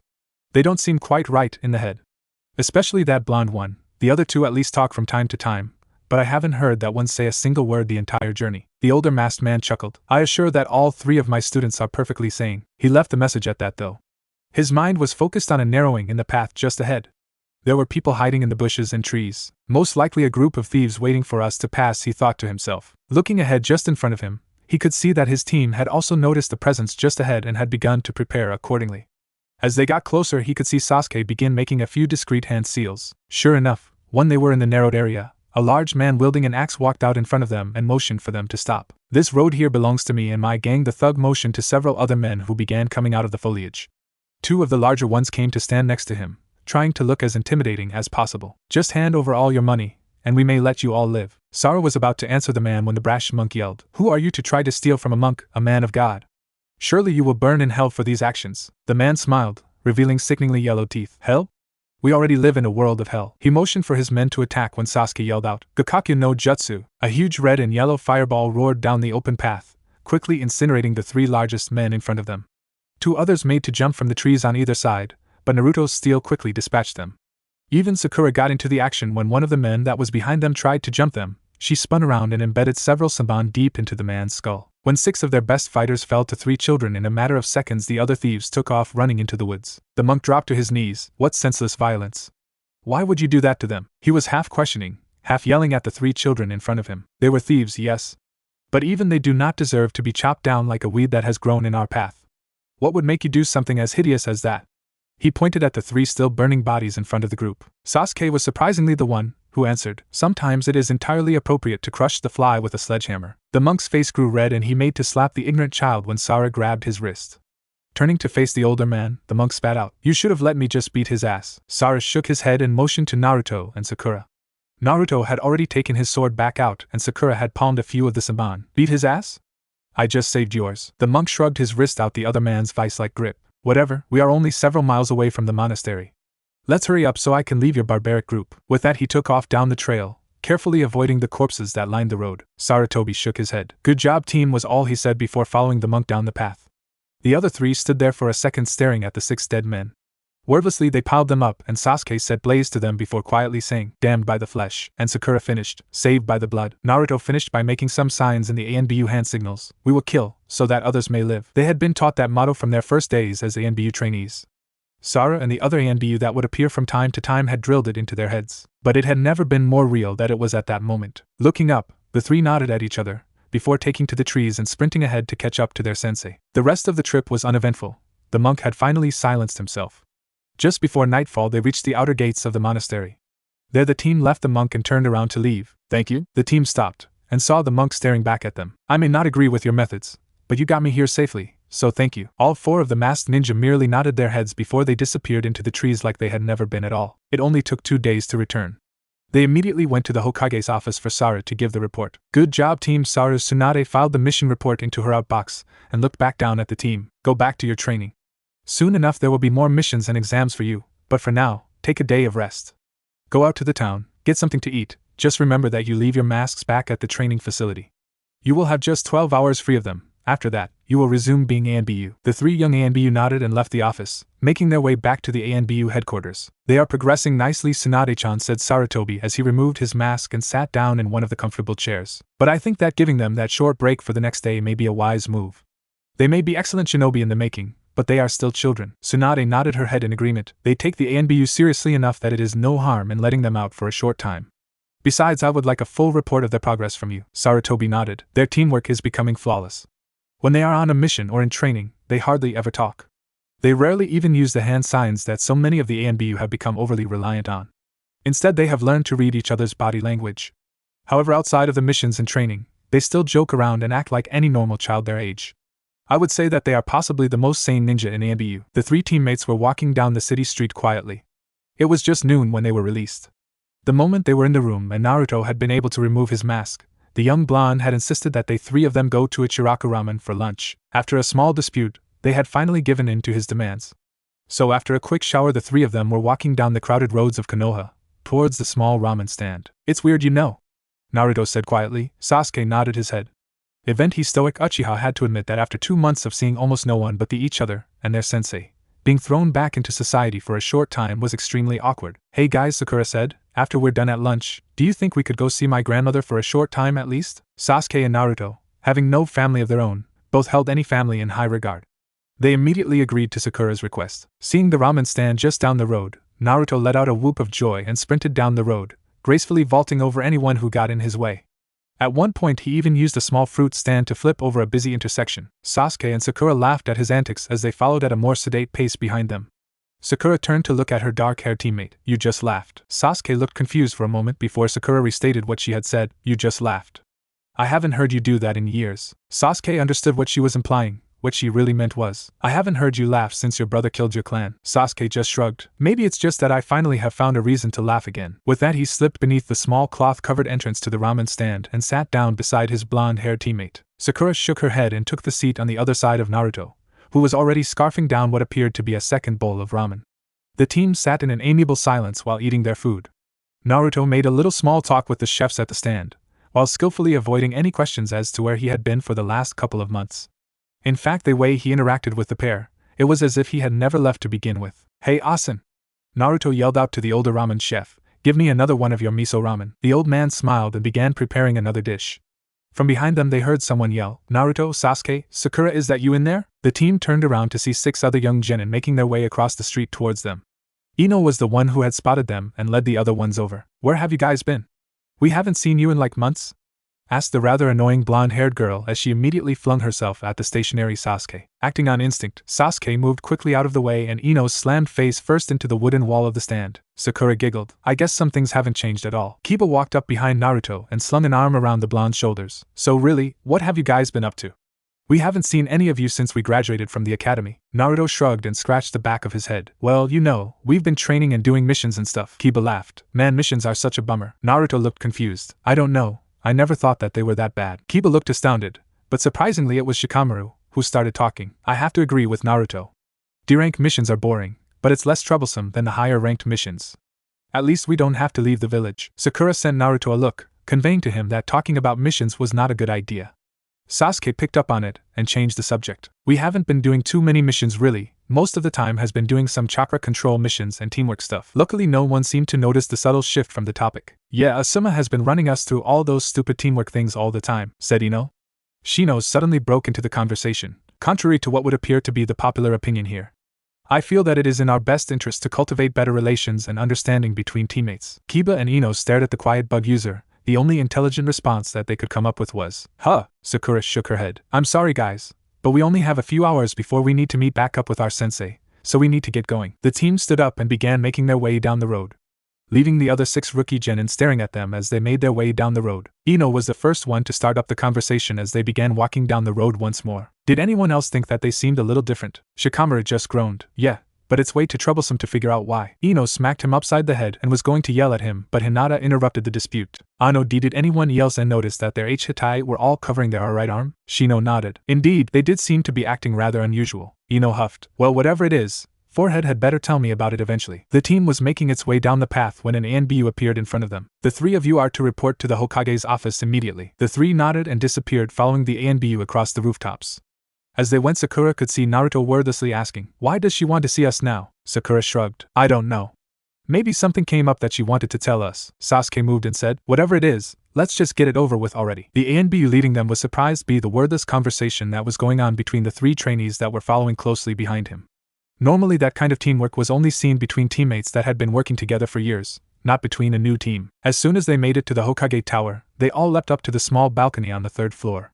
From there it was just a brief walk down the hallway to the door. After knocking, the Anbu stuck his head inside the doorway. "Tsunade-sama, the team is here to see you." Tsunade nodded her head. "Good, send them in." The Anbu nodded and then sent the 3 in. "I'm sorry to have to cut your time off a little short, but an opportunity arose and I would like you 3 to take it." The team nodded in agreement, but Sakura asked, "What's the opportunity, Hokage-sama?" Tsunade nodded towards the Anbu guard, who walked out into the hallway. "The daimyo has stationed a small unit of samurai just to our north, along the border that we share with IWA. I want you 3 to go and learn from them for a short while. Both Naruto and Sasuke have expressed interest in learning how to use a sword, and despite what many shinobi will tell you, very few shinobi can match a true samurai's skill with a sword. The team nodded and an older man, wearing a simple kimono, walked in. Tucked into his obi were a katana and a shorter wakizashi. Tsunade stood up and greeted the man. "Welcome, General Hosokawa. Thank you for coming." The older man bowed. "Thank you, Hokage-sama. It is a pleasure to finally meet with you in person." "Are these the young trainees that you have talked about?" Tsunade nodded her head. "Yes, the two boys have both shown a great interest in studying the way of the sword. The girl is their other teammate." The man nodded. "I will take them for 2 months. The girl may study with our surgeons while they study the sword." He turned towards the 3 children. "Are you ready to learn?" The 3 eagerly nodded their heads. "Good, go and get your gear and meet me at the northern gate in 2 hours. From there we will leave. Your sensei has already informed me of the masks that you are to wear at all times, and I have agreed to follow his directions." The 3 nodded and left the room to fetch their gear. After they left, Hosokawa started talking again. "So they are going to be the ones who will deal the strongest blows during the upcoming war?" Tsunade shook her head. "We do not know for sure if war is even coming for sure." The general laughed. "Come now, Tsunade, even the daimyo knows that this war is imminent, and word has already begun to trickle throughout the countries that you are training a new team. It is only a matter of time before someone will strike the first blows." Tsunade made to argue, but the general cut her off. "Look, I will train them the best that I can in the next couple of months, but ultimately they will be the ones on the front lines, not us. The faster that you acknowledge that, the better off you will be." The general stood up and began walking towards the door. "I will keep them safe, Hokage-sama. Any ninja that dare to invade my camp will soon learn why the samurai were once the most feared force at the daimyo's discretion." The man left, and Tsunade muttered, "Arrogant fool." Sarutobi appeared leaning up against the wall behind her. "Perhaps he is, but he is right, you know. When their training is over, they will be the ones that are going to fight for us." Tsunade grabbed a bottle of sake from the compartment in her desk. Pouring herself a cup, she started talking. "Look, I know that, but I just don't agree with sending them out to a bunch of samurai. Just doesn't seem like the smartest idea that you've ever had." Sarutobi shrugged. "Either way, they are my students, and I will do what is best for them." Several miles away, the 3 teens and General Hosokawa were just walking into the well-organized samurai encampment. "We have already erected a tent for the 3 of you. It is situated in the 3rd row on the end. You may go and mingle with the men for the evening, but be aware that when day breaks, our training begins. You two," he pointed to Sasuke and Naruto, "will report to the infantry division to begin learning our way of the sword. While you," he points to Sakura, "will be going to the surgeon's tents where you will be learning more about human anatomy than you will probably ever have wished to have known." He looked at the group once more. "The Hokage said that you have today off, so I will honor her request. The seals on your masks will not reactivate until midnight tonight. I do require that you wear the mask though. I cannot have your identities spread throughout the entire nation. Of the Hokage would have my head." The teens both bowed and thanked the general before making their way towards where their tent was located. On their way, they were watching the men who were making dinner or training in some fashion. About halfway to their tent, they could see a large group of young men yelling and jeering at some sort of contest. Hearing something moving in front of him, Naruto looked up to see a much larger teenage boy drop a large rock in front of him. Naruto pointed at the rock and said, "You seem to have dropped your rock." The larger teen, who probably wasn't more than 3 years older than him, grunted, a test of manhood. Naruto, still wearing his blank mask, stared at him. "Okay, you win." He made to walk around the older boy, but the boy stuck a hand out and stopped him. "Call it a test of a soldier then. The samurai will not allow us to wield swords until we turn 14, so we train with stones instead." Naruto just kept staring at the boy's face, but the boy kept talking anyways. "But then you shinobi come walking into our camp like you're hot shit. Just barely out of your mother's womb and already carrying a sword and walking around like you run the camp. So I challenge you." Naruto turned his head to the side at a goofy angle, obviously mocking the older boy. "So what is this challenge?" The boy picked up the large stone and hurled it an easy 30 or so feet. Naruto cocked his head to the other side. "You have a strong throw. You could crush a man with such a throw." The boy puffed out his chest. "I could crush you like the little bug that you are, shinobi." Naruto turned to face the boy. "Could you now?" Naruto walked over and picked up the large stone and placed it back at the boy's feet, before moving to stand about 25 feet away from him. "Well, let's see it then." The young samurai laughed. "You'll move. We all know that shinobi have no honor to stand up in a straight fight." Naruto shook his head. "I will not move from this point. In fact, if you strike me, I will give you my katana." He pulled the sword from the holster on his back and drove it into the ground at his feet. The young samurai grinned and picked up the boulder, smiling. "Have it your way, shinobi." The whole time Sakura and Sasuke were standing stoically at the side of the crowd. A random face leaned over towards them and said, "Aren't you worried about your friend?" They shook their head. "It would take far more than a single rock to kill him. Besides, I've never seen Naruto lose a bet, and I doubt that he intends to start now." With a yell, the older boy let the rock fly through the air. It landed with a thud just past Naruto on the right side. Naruto calmly bent down and picked up a single round pebble off the ground. It was no larger than a glass marble. Holding lightly between a couple of fingers, he flicked it hard at the older boy and struck him straight between the eyes. The older boy stumbled around, trying to regain his balance, before he finally fell down onto one knee. Naruto calmly walked over to the boy and offered him a hand up. You know, Naruto started, my sensei used to say that it isn't the size of your rock that matters, it's how you use it. The boy on the ground laughed and accepted Naruto's hand and pulled himself to his feet. I think you and I are going to get along just fine, Shinobi. My name's Hoshi. If you ever need anything, feel free to ask. Naruto nodded and began walking away. As he reached his teammates, Sakura smacked him upside the head. You couldn't just let them be, could you? You just had to mess with him. Naruto rubbed his head sheepishly. Ah, come on, Sakura-chan, he started it. Sasuke would have done the same thing, wouldn't you have, Sasuke? Sasuke turned and began walking towards the tent again. No comment. Sakura began walking away too, leaving Naruto standing there grumbling. Stupid teammates. The next morning, Naruto and Sasuke were standing in the training fields watching the more senior samurai begin going through complex katas with their swords. Sasuke tried to remember a kata that he had seen in one of his clan scrolls, but was failing miserably. Naruto seemed content to just practice random swipes and jabs against an invisible opponent. Finally, after a little while, two of the most senior samurai walked over to them. They appeared to be in their late 40s or early 50s. The one on the left beckoned for Naruto to follow him. Once they were about 100 yards away from Sasuke and the other samurai, he began speaking. I do not know your name, young one, nor do I care to learn it. I shall call you Shinobi, and you shall merely call me Sensei. Do you understand? Naruto nodded his head. Good. Now Hosokawa-sama has informed me that you currently lack the ability to speak, which is good, because to samurai, when the master speaks, the pupil will listen. And make no mistake here, Shinobi, I am the master. He drew his katana and assumed a readied stance across from Naruto. My master says that you have some skill with the blade, although you have never been formally trained. I find that the best way to gauge my opponents is to spar with them. So draw your sword and prepare yourself. Naruto drew his sword and sprinted forward. Jumping high into the air, brought his sword down, meaning to cut the man in two. He was surprised to see that his sensei had already stepped to the side, and with one swift movement hit Naruto hard on the back with the backside of his blade. Naruto rolled away before jumping to his feet. You are quick, Shinobi, I will give you that.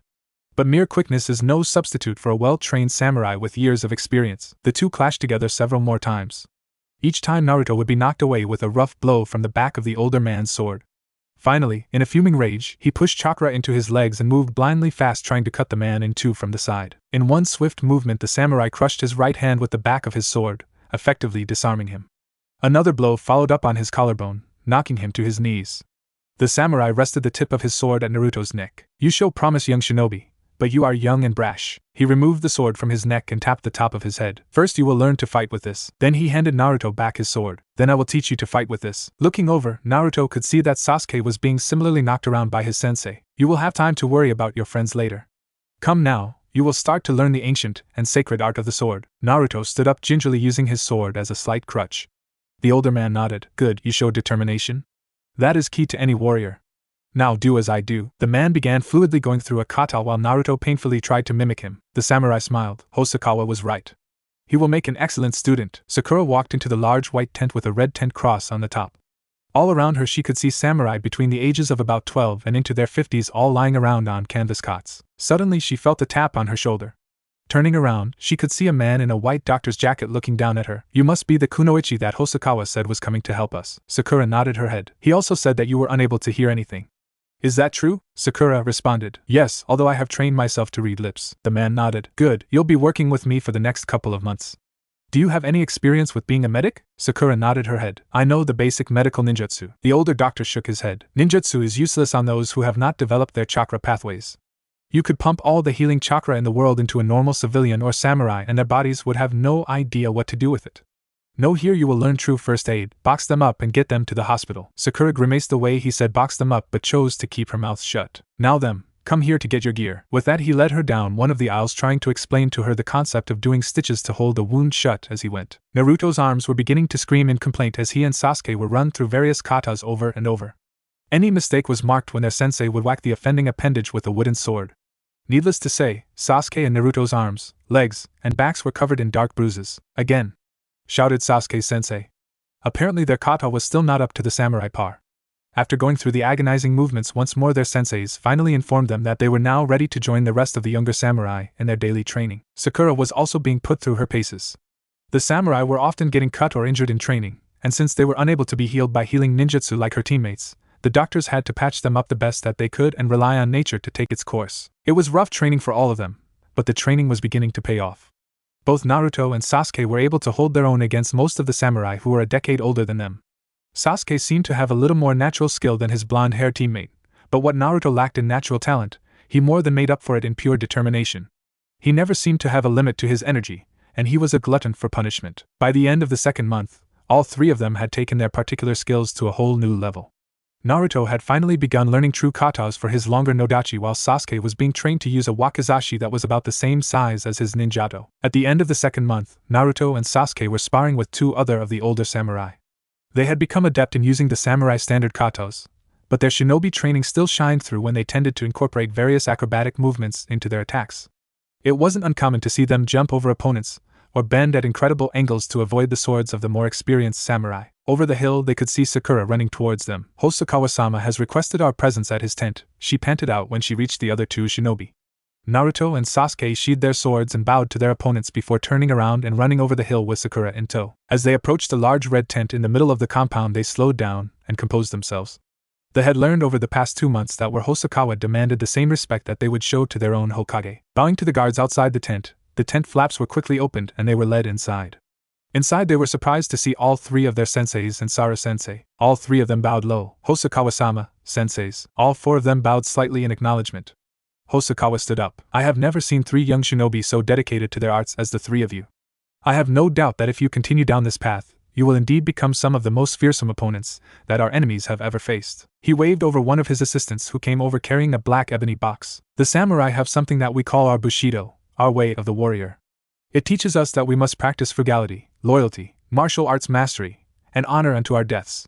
You shinobi have no such codes. However, your sensei once gave a ninja way to you Anbu. Your nindo is damned by the flesh, saved by the blood." The Sandaime stood up and looked at the team. "After I spent many months working with the samurai during my own youth, Hosokawa's grandfather helped me make that my personal nindo, and when I took over the Anbu as Hokage, I passed it on to them. As Anbu we have damned ourselves. We do what we must, by any means we must. However, our sins save thousands. We are damned by our flesh and saved by the blood.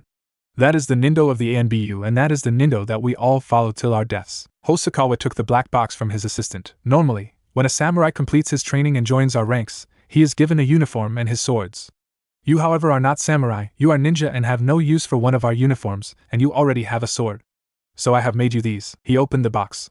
It was lined in dark purple velvet and had 3 dark gray rings at the bottom. These rings are made out of the same steel that we make our samurai swords. The inside of the ring has the nindo of the Anbu carved into it. The outside it is marked with the kanji from our bushido, frugality, loyalty, martial arts mastery and honor. It also contains the family crest of the Hosokawa clan. Should you ever need rest, find one of the many armies of the Fire Country, and you will find sanctuary as far as we are able." The 3 bowed deeply once again. Sasuke spoke for the group. "Your gift is far greater than we could possibly ever deserve." The general waved him off. "Maybe you are right. But I believe in investing in the future, and you 3 are the future of this country. In the 2 short months that you have been here, my men have trained harder and achieved more than ever. Your mere presence has pushed others towards greatness." The general began walking towards the doorway. "Your students are yours again, Sarutobi." Sarutobi bowed slightly to the general before turning towards his team. They were now all wearing the steel rings given to them by the general. "When we return to Konoha, the Hokage has set up a mock fight between the 3 of you and a team of Chunin. Think of this as the next exam in your training." The Hokage was seated behind her large wooden desk looking over at the 2 Chunin seated in front of her. "Izumo and Kotetsu, I have a favor to ask of you too." Both Chunin bowed. "What can we do to be of service, Hokage-sama?" answered Kotetsu. "I have a team of 3 Anbu trainees who are coming back from training abroad for a couple of months. I would like to ask the 2 of you to fight them in a no bars held match so that we can see just how far they have come." Both Chunin looked a little surprised. "Hokage-sama, we are honored that you think that we are on the level of Anbu, but we are most likely not the best Chunin for the job." Tsunade waved her hand. "Nonsense, you 2 are some of the finest Chunin in the village. Besides, these are not your normal Anbu, they are in a new special program that we are trying. When they started the training just a few months ago, they were still young genin." Both Chunin seemed to brighten at the fact that they were not fighting the hardened killers that Anbu was notorious for. Seeing the change in their demeanor, Tsunade smiled and clapped her hands. "Excellent, be at Training Ground 7 this afternoon at 3. There will be several others in attendance to watch, of course, but no more than a few jounin." The 2 Chunin nodded their heads. "Well, feel free to take the rest of the afternoon to prepare whatever it is that you need to get. These Anbu may be young, but I can guarantee that you'll want to be at your best to take them on." Several hours later, the 3 young masked Anbu stood in the clearing of Training Ground 7 staring at the 2 seasoned Chunin standing across from them. On the edge of the field stood several important clan heads, heirs, the Hokage, jounin including Hatake Kakashi, Sarutobi Asuma, and Yuhi Kurenai. Needless to say, Izumo and Kotetsu were a little intimidated just by the people that were present. Looking across from them, they glanced at the white masked Anbu trainees. All 3 were wearing the white masks, black cloaks of the Anbu. They also all seemed to be wearing some sort of identical rings on their right ring finger. If it weren't for the different swords strapped to their backs, it would be impossible to distinguish between the three of them. The tallest wore what appeared to be a standard-issue ninjato from his back. The second tallest, who was only taller by a fraction of an inch, wore a much large katana. The last one didn't have a sword with her. Izumo leaned over towards Kotetsu. Hokage-sama wasn't kidding when she said they were genin. Look at them, they can't be any older than 11 or 12. Kotetsu nodded. Yeah, but don't lose track of them. We are outnumbered here. The Hokage strode out onto the open field. Okay, remember this is a mock battle between the two-man Chunin team and the three young Anbu trainees. Anything goes, so feel free to use any jutsu at your disposal. Seeing that both sides were ready, she raised her right hand and quickly dropped it to the ground. Hajime, begin. In a blink of an eye, Izumo and Kotetsu were on the defense, blocking sword attacks from both of the younger boys. Izumo was barely able to keep up with the taller of the two, but the smaller one's attacks had so much power behind each swing that blocking them repeatedly was beginning to make his arms go numb. Looking over, he could see that Kotetsu was having a similar problem. Normally the pair fought well together because they would play to each other's strengths and pick apart their opponents. But it seemed that these young Anbu had foreseen this and broke them apart as quickly as possible. Finally seeing an opening to get back to his teammate, Izumo jumped and was about to strike the katana-wielding Anbu when a series of 10 saban needles dug deep into his legs, effectively stopping him in his tracks. Kotetsu turned when he heard his teammate yell, just to feel the tip of the shorter one's ninjato prick his neck. Yield, said the much smaller ninja. Kotetsu raised an arm and gave up. Tsunade walked out clapping. Very good, all of you. Anbu, returned to your base. Your sensei is waiting for you there. The three Anbu bowed their heads and immediately disappeared into the trees. Tsunade turned back to the two Chunin who were standing there looking rather humiliated. Do not feel bad about your loss here today. Those three are going to be some of the most powerful ninja that have ever lived in Konoha. You were chosen to fight them not only for your ability to work together, but also because everyone listens to you. You have a new mission. Wherever you go in Konoha, I want you to spread the word that Konoha has a new Anbu. You can call them this. She handed them a piece of paper and walked away. She had more work to do before the day was over. The team was quickly thrown back into their intense training. Sakura began teaching them how to work their new and old skills together to make them even more formidable. Naruto began learning to use his prized ninjutsu while he was attacking. Sakura learned to cast multiple genjutsu while still attacking ranged and setting up traps. Sasuke learned to combine his brutal taijutsu with his kenjutsu. They worked hard and learned much, but today their short 6 months of relative peace had come to an end. Today was the time for their last exam. Seeing them finish the workout that Sarutobi had set them to, Tsunade leapt down from the balcony. Instantly all three of them were on high alert, watching her to see if she was just another challenge that their sensei had set them to. Come here. In the blink of an eye, the three were kneeling in front of her. When you first began working together, Sakura told you that there were no secrets between teammates in the Anbu. Holding true to this tradition, I have something to tell you. She paused to take a deep breath. Almost 11 years ago the Kyuubi was rampaging through the surrounding countries. After a couple of weeks it set its eyes on Konoha. The Yondaime Hokage died, taking the Kyuubi with him. At least that's what the academy told you. She paused again. In reality, something made completely out of chakra could never be killed. So it was sealed into an orphan newborn baby. A baby named Uzumaki Naruto. All three of them knelt there completely shocked. After several seconds, Naruto began shaking. Although he was unable to say anything, it was painfully obvious that he was crying behind his mask. Suddenly Naruto felt someone pull him into a tight embrace. Opening his eyes, he was surprised to see his pink-haired teammate holding him in the tight embrace. Suddenly someone patted him on his back. Sasuke was standing there, his hand resting on Naruto's shoulder. You are nothing more than its jailer. But you are more than that. First and foremost you are our teammate, and the closest thing I have to a family. Naruto broke down crying at those words. Sasuke still rarely spoke, but it had never become clearer to them how close the three had become in the last several months. They heard from where the Hokage was standing. All three of their masks suddenly crashed to the floor, shattering on impact. You are no longer trainees, therefore you will not wear the masks of one. She pulled out a scroll and quickly unsealed 3 masks. From this day forward these are your new masks. They have been specially made for each of you. Naruto looked down at the set of masks and almost laughed. On the masks was what appeared to be a cartoonist's impression of a monkey's face. One had the monkey's hands covering his eyes, another with the hands over the ears, and the last with the hands over the mouths. Sasuke, from henceforth you shall be known as Mizaru, the see no evil monkey. Sakura, from henceforth you shall be known as Kikazaru, the hear no evil monkey. Naruto, from henceforth you shall be known as Iwazaru, the say no evil monkey. She handed each of them their respective masks. The same seals that were attached to your training masks also exist on these. The difference is that if you apply chakra into this mask the seal will release until you stop the flow. Each one of them channeled chakra into the masks.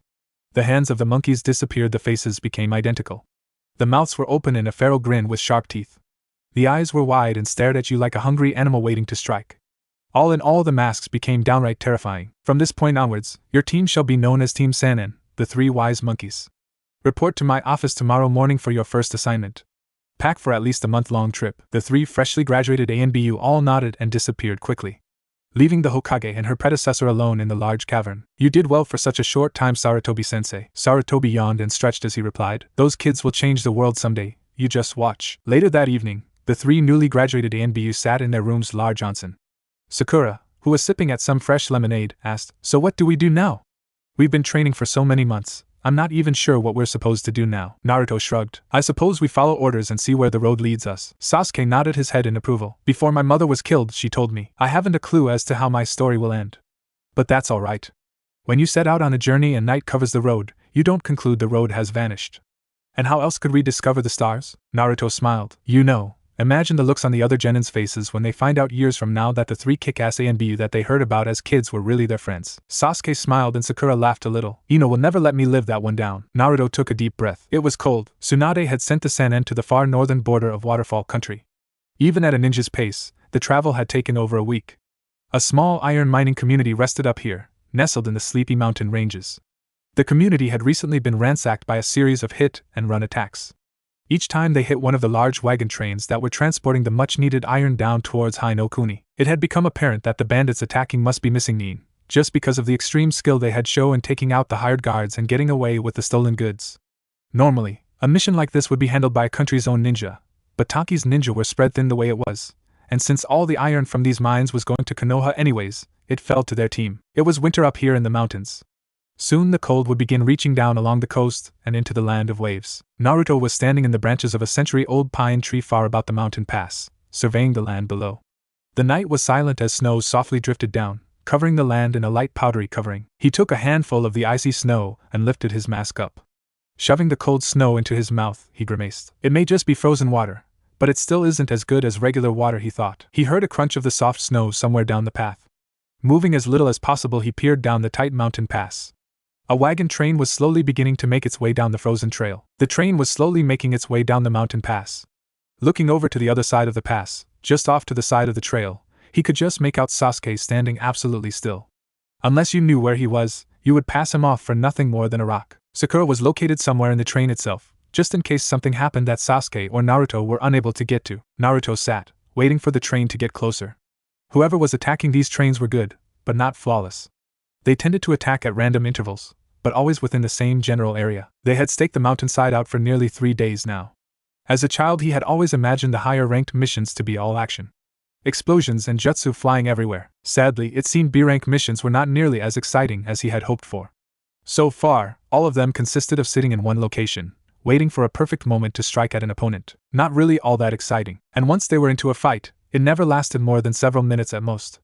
Thinking back, he did remember Sensei saying something about that. A true ninja's battle is decided within the opening moments of the fight. ANBU do not warm up in a fight. When we strike, we hit hard and fast. A good ninja never cuts twice. He had always assumed the man over-exaggerated things a little much, but it seemed he was right in this stance. Suddenly, movement coming from the other direction caught his eye.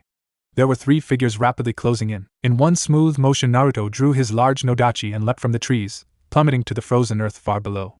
As he fell silently, he could see the lead ninja begin throwing a series of shuriken at the lead guard. Not that they ever reached him, of course. Even before they left his hands, a still-blinded Sasuke had drawn his ninjato and cleanly blocked every single one. The 3 ninjas stopped and assumed a fighting stance. The tall one in the front, who wore a nondescript white trench coat with a white bandana around his head, stopped. Shit! Anbu spinning on his heel, trying to run away, he called out to his team scatter, just in time to be stabbed through the chest with Naruto's nodachi. The man struggled for a second. His head spun around wildly as he saw his man on the right get cut down by Sasuke's lightning-fast ninjato. It looked as if his last teammate may be home free, but a series of saban flew past his head and embedded themselves into the base of the man's neck. A minute ago, another flawless victory seemed imminent to the wayward Kumonin. However, 30 seconds after that, the 3 ANBU showed up, and in another 30 seconds the team was eradicated. Looking up, he felt Naruto slide the blade from his chest and shake the blood from it before sheathing it. Seeing his mask, he laughed. So it's true. Konoha's Sanin, he coughed violently, blood and spittle spraying the snow. In Kumo they said you were a rumor Iwazaru. I guess that's what I get for not listening. With that, he fell all the way to the ground. The thin blanket of snow quickly melted as the warm blood made contact. Looking up, he shared a nod with his teammates. He bent down and removed the man's hitate and placed it in the pouch on his belt. He picked up the dead man's body and jumped back up the cliffside. The Anbu policy stated that they burned the bodies, but they couldn't start a fire in the middle of the path without someone noticing, and using a jutsu in the snow-entrenched mountains was just asking for an avalanche. Several miles away, the team found a relatively flat spot out of the way. Channeling some chakra to his mask, Naruto removed the mask's silencing seal and used a small but hot fire jutsu to burn the bodies to ashes. After a couple of minutes the flames died down, and with a quick wind jutsu, he banished the ashes to the far corners of the earth. No words were spoken between the team. There were none needed. They stood at the edge of a ridge's precipice staring over the moonlight landscape. Then they were gone. To a passing eye they were nothing more than wraiths of the night. Never seen or heard, but they were there nonetheless. The travel out of the mountains was the longest part of the trek back. There is no easy way through mountains. You can go around them, like the civilians often do, but that adds unnecessary miles to the trip. The fast way is to just go over them, but the thin oxygen and rough terrain are taxing. Naruto jumped over one particularly high cliff and landed in a crouch. Looking around he surveyed the area. Seconds later another soft landing indicated that Sasuke had caught up. Naruto looked over at his teammate. Iwasaru Sasuke said, getting Naruto's attention, "We should make camp here for the night. Kikuzaru is getting tired." Nodding, Naruto began setting up the tent on the small cliffside ledge. Sakura was still somewhere up on the cliff's wall keeping watch over the surrounding area. While Naruto was working on the sleeping arrangements, Sasuke began making their dinner.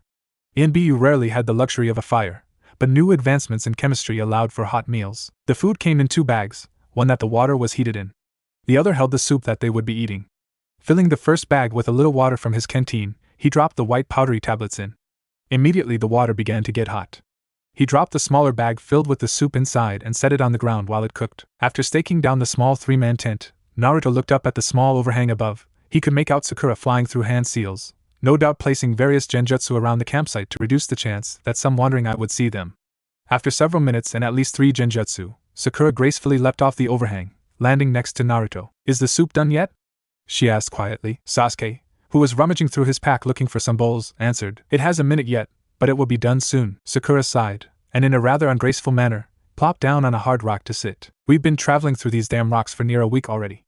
I say next time we request a mission in someplace tropical." Naruto nodded his head.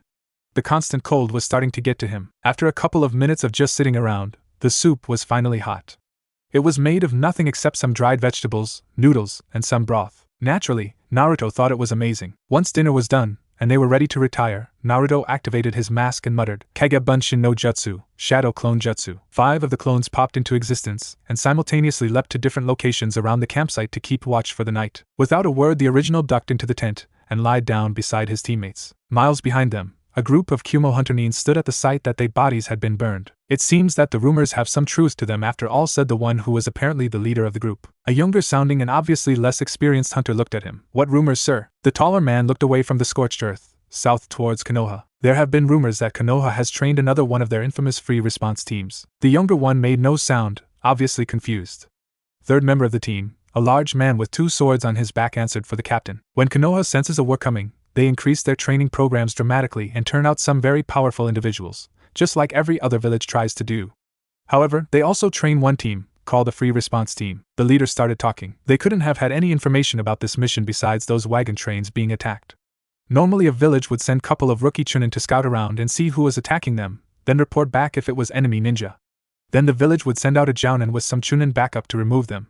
This, however, he pointed to the ground where the scorched earth was. This was done by a single team. The youngest one was still confused. "How do you know it was one team?" The older one sighed. "I hate replacements," he thought idly to himself. "Look, they wouldn't have had enough time to go back to Konoha and get a jounin team here before we track them down. That means that it must have been one team. On top of that, the Hokage would never needlessly send off a jounin. It's a waste of manpower. Which means this is probably the work of a free response team. A team that is trained to go into tough situations with little or no knowledge." The youngest one nodded his head, finally starting to understand. "So what do we do now?" Their captain shrugged. "Not much to do, they have almost a week's lead on us. Even if we did catch them, we have no idea what skill level they are. Except that they managed to kill the 3 chunin without any collateral damage." He turned around towards the north and began walking. "So we return to Kumo and tell the Kage." Tsunade was sitting in her office, reading over the various mission reports that had been brought in throughout the day. Most of them were of little importance, and were divvied up between the various office workers to be filed. She was currently reading through the report that Team Sanin had turned in. They had arrived sometime the night before and placed the mission report directly into her inbox. Stupid brats, she thought. While turning in the mission report was important, They had done it after hours, which meant they had to have snuck by at least 4 chunin and a jounin to do it. She had given them the day off to get some much-needed rest before taking off into missions and training again. She put the small scroll down into a file, just as someone knocked at the door. Without waiting for a response, the door swung open. Without looking up, she greeted the man at the door. "I know that this used to be your office and all, Sarutobi-sensei, but you could at least wait for me to call you in." Sarutobi waved her off. "You never used to wait for me. I'm just returning the favor." He sat down in one of the nicely padded chairs across from Tsunade. "Now then, about my team." Tsunade looked up for the next mission report that she had started to skim. "What about them?" Sarutobi sighed. "They need to begin the next portion of their training soon, preferably after the chunin exams that are in a couple of months. They are good as is, but if they are going to be a real terror during the war, they will need allies in the summoning realm." Tsunade nodded her head. "Makes sense, I suppose. Why do you want to have them wait till after the exam though?" Sarutobi chuckled. "Well, I suppose we could start before, but we need to get that roaming lecher of a teammate back to give us a hand first." Tsunade raised an eyebrow. "Why does Jiraiya need to be here? He's doing more good out there than he would if he was just sitting around the village peeping on women." Sarutobi reaching into his pocket and withdrew his pipe and a small tin of tobacco. Taking a pinch of the flavored tobacco, he rolled it between his fingers before beginning to pack the pipe. It seemed only fitting that Naruto learn from him, given his heritage. Tsunade's eyebrow rose. "I assume then that you will want me to take over the girls' training?" Sarutobi nodded his head. "That was the plan." Tsunade shook her head. "It sounds like you're trying to recreate the Sanin old man. Their team names may be similar, but they are not us." Sarutobi, while lighting his pipe, shook his head. Taking a deep draft of the nicotine-filled smoke, he started talking again. "Well, obviously not. Orochimaru took his family's snake scroll with him when he fled the village. No, I have a special plan for Sasuke." Tsunade, looking back up from her paperwork. "And what plan would that be?" Sarutobi chuckled. "A few years ago I received a very special gift from an old enemy turned friend. But that is story for a later date." Seeing that he wasn't going to tell her what he had up his sleeve, she relented. "Well, regardless, if all you were planning on waiting for was Jiraiya, your wait is over. It seems that Orochimaru has something planned for the chunin exams, so he came back ahead of schedule." Sarutobi nodded. "Good, then we will start immediately tomorrow morning. Tell him to meet me at the cabin atop the Hokage's mountain. I'll send Sakura to meet with you down here." Tsunade stared at the man. "Who are you to tell me what to do?" Sarutobi laughed and began walking out of the room. "I'm your sensei too, remember?" Naruto was walking around the town, foregoing his Anbu outfit for once. Per standards, they had the day following the return from a mission off to recuperate. Sasuke had chosen to practice his kenjutsu with some other Anbu named Nico. Sakura went to visit her grandmother. Naruto sighed and adjusted the sword that was still strapped to his back. He was slowly making his way over to the public onsen. He was just walking over a small bridge into the large gardens that were the center of the large onsen, when he heard someone giggling behind some bushes. Jumping over the railing of the bridge, he landed on top of the hot stream and walked downstream a little to get a better look at whoever was hiding back there. A man, wearing some sort of green pants and a red vest with a large scroll hanging across his back, was peering through a small gap in the fence. Naruto glowered. It was a pervert. In his mind, a pervert that peeped on women should be just as illegal as someone who stalked them. Moving silently, he walked up behind the man, slowly drawing his large sword. When he was just about to give the pervert a whack over the head with the flat of his blade, he heard, "Don't even think about it, brat, I'm working here." Naruto froze in mid-swing as the man had turned to face him. "Working? You're not working.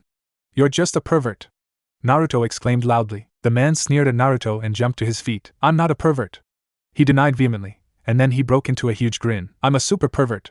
The man's smile faded after a second. "Now get out of here, I have work to do." With that he gave Naruto a small shove that sent him flying back into the stream that he had walked down on.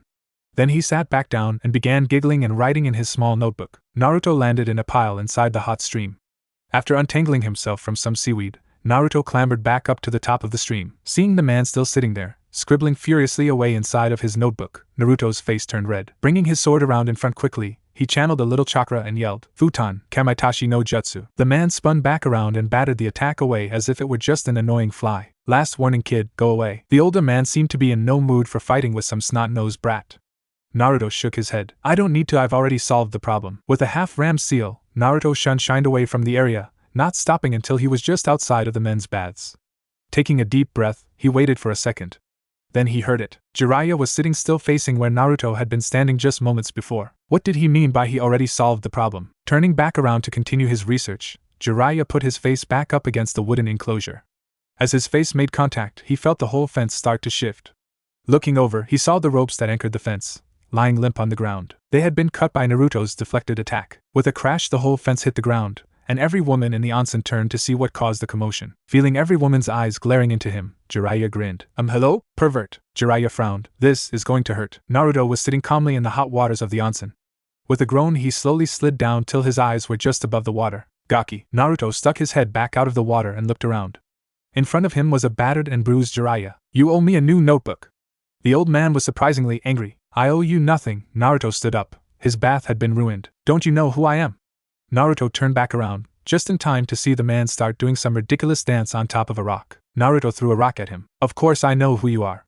You're the Sanin Jiraiya. Jiraiya's face fell. Well, if you knew who I am, why on earth would you attack me and ruin my research? Naruto shrugged. I don't like perverts. Jiraiya grumbled. He was about to teach the kid a lesson, but he saw a messenger hawk circling above. Jiraiya looked over at the kid, surprised to see him staring at the hawk too. What are you looking at, Gaki? You know they never call genin by messenger hawk. Naruto frowned. Say whatever you want, Arrow Senin, but I've got to get going. Naruto turned around and began walking back towards the changing rooms. Hey! Jiraiya called out after him. Seeing that Naruto was completely ignoring him, he started to chuckle. Oh boy, I think I'm going to like this kid. Sakura was sitting at the kitchen table with her grandmother, idly chatting about nothing at all. So do you like your team? Her grandmother asked. Basan, Sakura chided. You know I can't tell you about them. The elderly woman waved her off. Nonsense, you just can't tell me specifics. But code names and what they're like isn't classified. Sakura smiled. As usual, her grandmother had found a way around the rules again. Well, let's see. One is named Mizaru. He's fun to hang out with, but he can sometimes be a little bit of a sociopath. The old lady sighed. Unfortunately, that isn't all that uncommon in the shinobi ranks. Eventually you begin to see so much bloodshed that you decide it's better to just not feel anything. Sakura's eyes widened. That's horrible. Her grandmother nodded. A change in personality for ninja isn't uncommon at all. Sakura stared at her grandmother. You know, Basan, I always just assumed you were a ninja years ago, but you never talk about it, and you never talk about your old friends. The grandmother sighed. Many years ago, not long after the first shinobi war, I was recruited into Anbu. It was just after me and all my friends had started making Chunin rank. I was one of the few genjutsu users in the village at that time. She stared solemnly out of the window. Anbu was different then. On and off the fields, we were targeted by our enemies, so we told no one who we were. We had no one to talk to, because even our own teammates didn't know our identities. And you sure as hell didn't talk about ANBU missions outside of ANBU. The old woman had a tear run down her face. By the time I left ANBU, the second war was just finishing, thanks to the Sanin. So I hung up my mask. She sighed deeply, as if trying to ward away unwanted memories. My first sensei tried to warn me off from joining the ANBU. He told me, you wear the mask for so long, you eventually forget who you are beneath it. I didn't believe him, of course. I was young and adventurous. The problem is that he was right. When I got out, I didn't know how to act anymore. After several months I realized that I had lost any of my friends that were still alive, and I decided it was time to be done with it all. So I boxed up all my gear and started as a receptionist at the tower. She smiled fondly. I met your grandfather there. Sakura smiled sadly at her grandmother.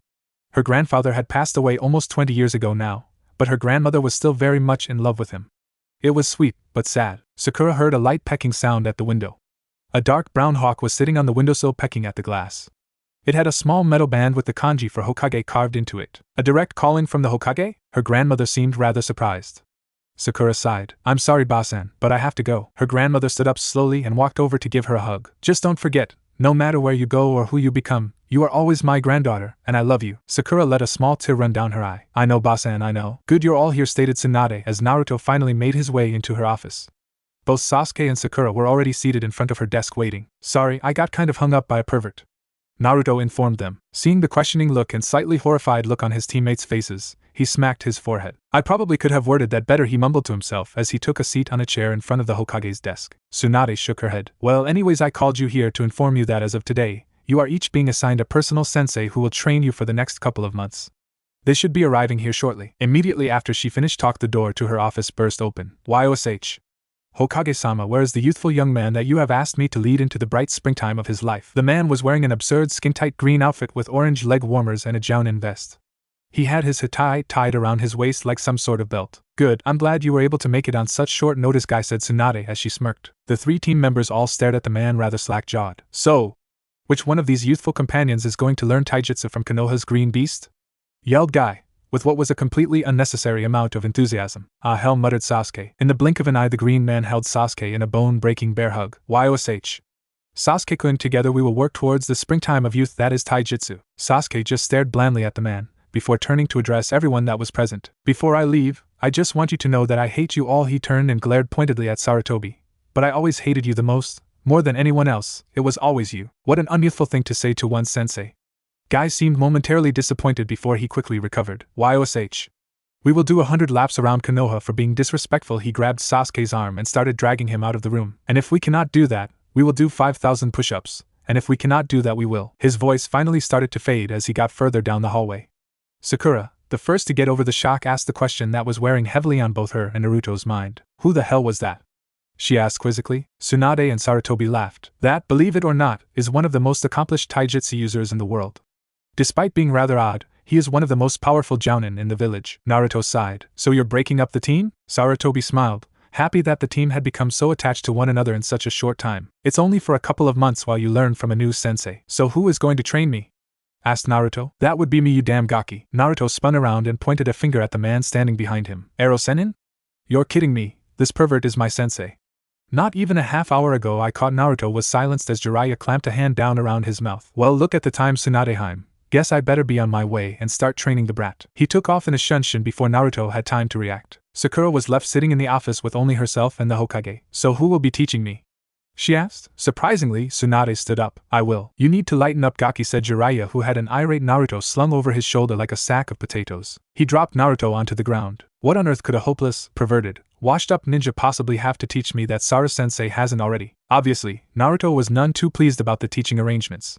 Jiraiya rubbed the back of his head. Okay, I admit that I am a pervert, but I am also considered to be the strongest of the Sanin. Plus I was the one who trained the yondaime. Naruto's ears perked up. You trained the yondaime? Jiraiya stuck his chest out, obviously proud of himself. Damn right I did. The best student I ever had. And I'm going to start training you the same way I did with him. Naruto, getting excited now. And how did you do that? Jiraiya's smile grew to epic proportions. I made him act like an idiot. Sasuke was sitting next to a small campfire out in the middle of only God knows where with his new sensei. He was so tired he could hardly sit up as Guy began making dinner. Why do you push yourself so far, Sasuke? Sasuke was surprised. This was the first time he had seen Guy actually just talk, not yelling like an idiot. I'm not sure that I understand what you mean, Sasuke answered. Guy set down the pot that he was making dinner in and let it just simmer near the fire. There are a lot of reasons to fight in this world, not all of them are right. Sasuke sighed. He may not be the cold fish that he had been just over half a year ago, but he didn't like opening up to random strangers. Guy shook his head and started talking. My father used to tell my brother and I, those who want to live, let them fight, and those who do not want to fight in this world of eternal struggle do not deserve to live. *, 4 years we trained by that motto so that we would be able to stand up to his ideal. Then the war came. I joined Anbu along with my rival Hatake Kakashi. He sighed deeply. About a month into it, I was on what was supposed to be a routine border patrol when everything went wrong. My brother's team had been ambushed not far from where I was located. I got there as quick as I could, but he was already dead. I went ballistic and opened 7 of the celestial gates. My chakra was so thick that it looked green to everyone around me. I slaughtered almost 40 Iwanin that day before I collapsed from exhaustion, earning me the name, Konoha's Green Beast. Sasuke stared at the fire. Granted, he had only known the man for less than 1 day, but the idea of such a cheerful person killing that many shinobi was mind-boggling. Before he even realized that he was talking, if you had asked me the same question a year ago, I would have told you that I lived to avenge my clan and kill my brother. There was a pause. So what do you believe in now, Sasuke? Sasuke fell onto his back and stared at the stars that were beginning to emerge. I'm not sure anymore. I still hate him, but something has changed. Guy nodded his head. Tomorrow, we will begin your training. I have a technique that I will teach to you, but in return when you decide what it is that you fight for, I want you to tell me. Sasuke nodded his head as he accepted the bowl of beef stew that Guy finished cooking. Of course, sensei. Act like an idiot? Naruto was beyond confused. This man, who was supposedly one of the greatest ninja that had ever been produced in Konoha, was not only a complete and utter pervert, but also just told him to be an idiot. Jiraiya nodded his head. Well, not necessarily an idiot, but you need to understand this before we go any further. Jiraiya motioned for Naruto to come and sit next to him. There was another team of genin on the other side of the field being trained by some unknown jounin. They sat in silence for a second before Jiraiya started talking again. This is possibly the most important piece of information that I will ever give you, so make sure that you remember this. Naruto, still a little confused, just agreed. The biggest part to being a ninja is deception. You only let your enemies see what you want them to see. Right now, unless you have that NBU mask on, you wear your heart on your sleeve, and that will eventually get you and your team into trouble. So you do what all ninja eventually do, you create an incorporeal mask to hide behind. You become a pervert, a hopeless gambler, or an idiot. That or you lock up your emotions completely and try to ignore them. Naruto looked confused. Wouldn't it be better to just forget emotions? Jiraiya shook his head. Many would agree with you, but I know of only a few shinobi who tried to do that. Uchiha Itachi did that and he killed his entire clan. Orochimaru tried to, and he ended up doing inhumane experiments on his comrades. Naruto, starting to understand, commented, humans can hide their emotions forever, So it's better to mask them than to truly get rid of them, is what you're saying? Jiraiya broke into a smile. Now you're getting it, Gaki. When we're done training here, you'll be a full-blown idiot, and more powerful than ever. Naruto shook his head vehemently. I'll hide behind a mask, but not as an idiot. I was one of those for too many years the way it was. Jiraiya looked confused. He had read the kid's file and he knew that if it hadn't been for his outstanding ninjutsu scores he may not have even passed the academy. So he had figured the idiot persona would be perfect. So what are you going to do then? Naruto turned his head at a goofy angle and adopted an irritated look on his face. Just get on with the training already, Sanin. Jiraiya grinned. Come on, Gaki. If you're going to be a smartass, you at least gotta look like one. Several hours later, Naruto was standing back in the field with Jiraiya. There, now you're ready. Naruto looked at his outfit. He admitted he did like it a lot more than the standard issue Anbu uniform. He had a black and dark orange jacket on. The shoulders were a heavy matte black material which ran across the back and down the sides. The rest of the jacket was a dark burnt orange color with a few various pockets on it. The pants were similar, dark orange with the black running down the sides. It had a black chain that hung loosely on the right side. His hair hung loosely over his height and framed his face. Sticking out of his mouth was a black ebony pipe. The only thing that remained from his old uniform was his weapons pouch on the back of his belt and his no-dachi slung across his back. Okay, so I get the clothes, but explain to me why I have the pipe again? Jiraiya laughed. Trust me, it works with the outfit, plus it will help you to get along with Gamabunta. Besides, with the QB inside of you, you could smoke constantly for 100 years and you'd have nothing to show from it. Naruto looked at the pipe, still not completely sure about it. Jiraiya swiped the pipe out of his hands and began packing it, and one of his own. Taking a match, he lit the lightly flavored tobacco and handed the pipe back to Naruto. Here, just try the damn thing. Naruto took a small puff off the pipe, not truly inhaling it. It's not bad, I suppose. Jiraiya grinned a little. Look, kid, in this world you'll find that you only have 3 things to dull the pain: nicotine, alcohol, and caffeine. And you can't have alcohol on missions, so that kind of limits your choices. Naruto tapped out the pipe and let it hang empty from his mouth. So when do we start the real training? Jiraiya, instantly readopting the mask that he had dropped when he started talking to Naruto earlier in the day, replied. Tomorrow, tonight we go peeping. He let a huge perverted smirk appear on his face. Naruto instantly understood someone was watching who wasn't supposed to be there. TCH, you're an idiot. Naruto seamlessly let his newly adopted mask of an apathetic smart ass slip into place as well, hoping that it would pass the test. Jiraiya apparently ignored Naruto's comment as he kept on rambling as they began walking towards the town. She was so beautiful, satin skin, smooth black hair, ooh, but I still smell her. Jiraiya inhaled deeply through his nose. Women! What can you say? Who made M? God must have been a freaking genius. The hair, they say the hair is everything, you know. Have you ever buried your nose in a mountain of curls, just wanted to go to sleep forever? Or lips, and when they touched, yours were like that first swallow of wine after you just crossed the desert. Tits. Hooah! Big ones, little ones, staring right out at ya, like secret searchlights. Legs. I don't care if they're perfect columns or second-hand Steinways. What's between M passport to heaven? Jiraiya glanced sideways at this younger companion, seeing his walking with his hand in his pockets and pipe smoking slightly as it hung from the corner of his mouth. Jiraiya playfully smacked him upside the head. Hey! Are you listening to me, son? I'm giving you pearls here, Naruto grumbled as they continued on their way down the trail.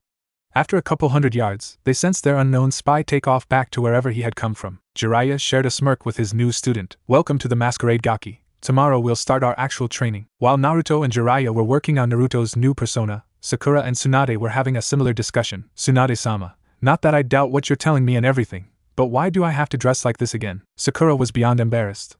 At first she had been thrilled that the Hokage offered to buy her a new outfit. But this was just too much. The entire outfit consisted of black zip-up tank top and a pair of red shorts that seemed to be about 2 sizes too small. Look, Sakura, you're a beautiful young kunoichi, and that is a huge advantage in a fight.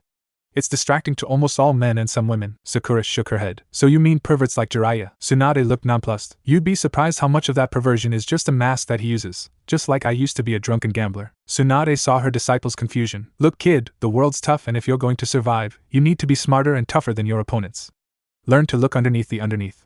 Jiraiya is no more of a pervert than any man, but he plays it off. By being a pervert, he is ignored in almost every village as long as he goes to the red light districts. Very few people know this, but there are about 20 prostitutes in every major city across the map that work for Jiraiya, and no one suspects him going to the brothels because he's a pervert. Just like I used to let my girls almost hang out of my clothes and gamble and drink because no one ever suspected that I was just getting information. I have more money than I can ever manage to lose, and my title as the legendary sucker makes most places turn a blind eye to the fact that I'm also a Sanin just so they can get some of the money. Sakura stared at her new sensei. So what you're saying is that I have to dress like this so I can get information easier? Tsunade nodded. A lot of genjutsu mistresses use their looks to their advantage. If the enemy is staring at your chest or legs, they never notice the genjutsu being cast. Sakura looked back down at her appearance. She nervously twisted the ring that Hosokawa had given her on her finger. I suppose I'll do whatever I have to. Tsunade smiled. Good to know, because these upcoming months are going to be hell for you. I'm not that good at genjutsu, so I will only be training you in basic taijutsu and some medic nin skills. My older apprentice Shizun, however, is an accomplished genjutsu mistress, and she will be the one to complete your training in that field. Seeing that Sakura understood, Tsunade unsealed a huge quantity of what looked like baseballs. Good, then let's get training then, shall we? Lesson 1: Dodging. We aren't made of muscle like our male teammates, so we can't afford to be hit as often.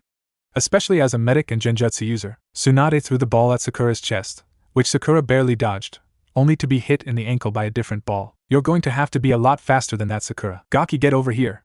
Jiraiya yelled out to Naruto, who was meditating beneath a waterfall many miles outside of Konoha. Jiraiya had brought him back into the mountains. There was a small cabin there that he claimed he had used when he needed to get away from the village and all the prying eyes. It was nothing special. It only had one bedroom and a small living area/kitchen. But it was protected by a strong seal-based genjutsu to keep unwanted visitors out. Apparently, besides Naruto and Jiraiya, only Tsunade, Sarutobi, and someone named Kakashi were able to get into the area. Naruto walked over towards his sensei. They had established a rule during their training: there were no masks. As soon as they were done for the day, though, the masks went back on. Jiraiya went back to being a philandering, lascivious man, and Naruto to an apathetic, wise guy. We're running short on time here, and unless we start being a little drastic, you may not be ready for the Chunin exams. Naruto raised an eyebrow. Why, what's happening at the Chunin exams? There is a possibility of attack, but more than likely Tsunade will choose that moment to showcase the three of you. And while as a team you can take on a jounin, individually you're not ready for that much attention. Naruto stood in front of his sensei. Okay, so what do I need to do then? Jiraiya smirked. I'm glad you asked. He bit his thumb and flew through a few quick hand seals. Kuchios no Jutsu. Summoning technique. There was a large puff of smoke. As the smoke dissipated, Naruto found himself facing a toad that was twice the size of a grown man. Jiraiya nodded at the toad and took a large scroll from the toad's mouth before it returned from whence it came. This is the summoning contract for the toads, Naruto. I would like you to sign it. Naruto stared at the scroll in awe. To have a summoning contract was a great honor, one usually reserved for heirs to great and ancient clans. To have one freely given was almost unheard of. In the not-so-far past, entire wars had been waged for these coveted scrolls. If you sign this, Naruto, you are officially the apprentice of the Gamma Sennin. You will have duties and responsibilities to attend to. Do not sign this unless you are fully prepared for everything that it entails. Naruto was still shocked. What all does it entail? Jiraiya, still holding the large scroll, began to explain. As a Sanin, you are at the direct call of the Hokage. You answer only to him and to yourself. Naruto looked down at the scroll. Are Sasuke and Sakura going to receive summons too? Jiraiya set the scroll down on the earth in front of him. I believe they will. I also believe that after the Chunin exams, you will be sent out into the world, much like the Sanin were when we were your age. Which is why I want to make sure that you are prepared. Naruto looked up at the man. Prepared for what? A war with sound. Jiraiya nodded his head. That among other things. Naruto, looking back down at the scroll. I would like to sign the scroll, sensei. Jiraiya nodded his head and unrolled the scroll. There were only a few other signatures on the scroll, including the Yandame's and Jiraiya's. Jiraiya showed Naruto the proper way to sign it, and then the hand seals that were necessary. Once Naruto had the seals down, he brought Naruto to a large cliff that overlooked the surrounding area. Before you try the summoning, I want to share one more thing with you. He motioned for Naruto to sit down on a log and sat down beside him. The moon peers down on a diseased world. There is no cure for the disease. An entire race walks mindlessly into destruction. Only a man of colossal power would be able to prevent the inevitable. But he can never do it alone, Naruto. Every story must eventually come to an ending, but it is solely up to you to decide what that ending will be. All that I know is that when I meet my maker, I plan to do so with my head held high, knowing that I did everything that I could to be a good man. Naruto stared at Jiraiya for a minute before Jiraiya stood back up. Forgive an older man's ramblings. Let's try out that summoning, shall we? Sasuke, come over here. Sasuke disappeared in a blur of black and appeared next to his interim sensei. You're a strong and youthful Sasuke-kun. But before I can teach you the final pieces of what I have to offer, we have to finish refining your basics. Sasuke looked almost astonished. Basics? I've done nothing but practice the basics since I was a child.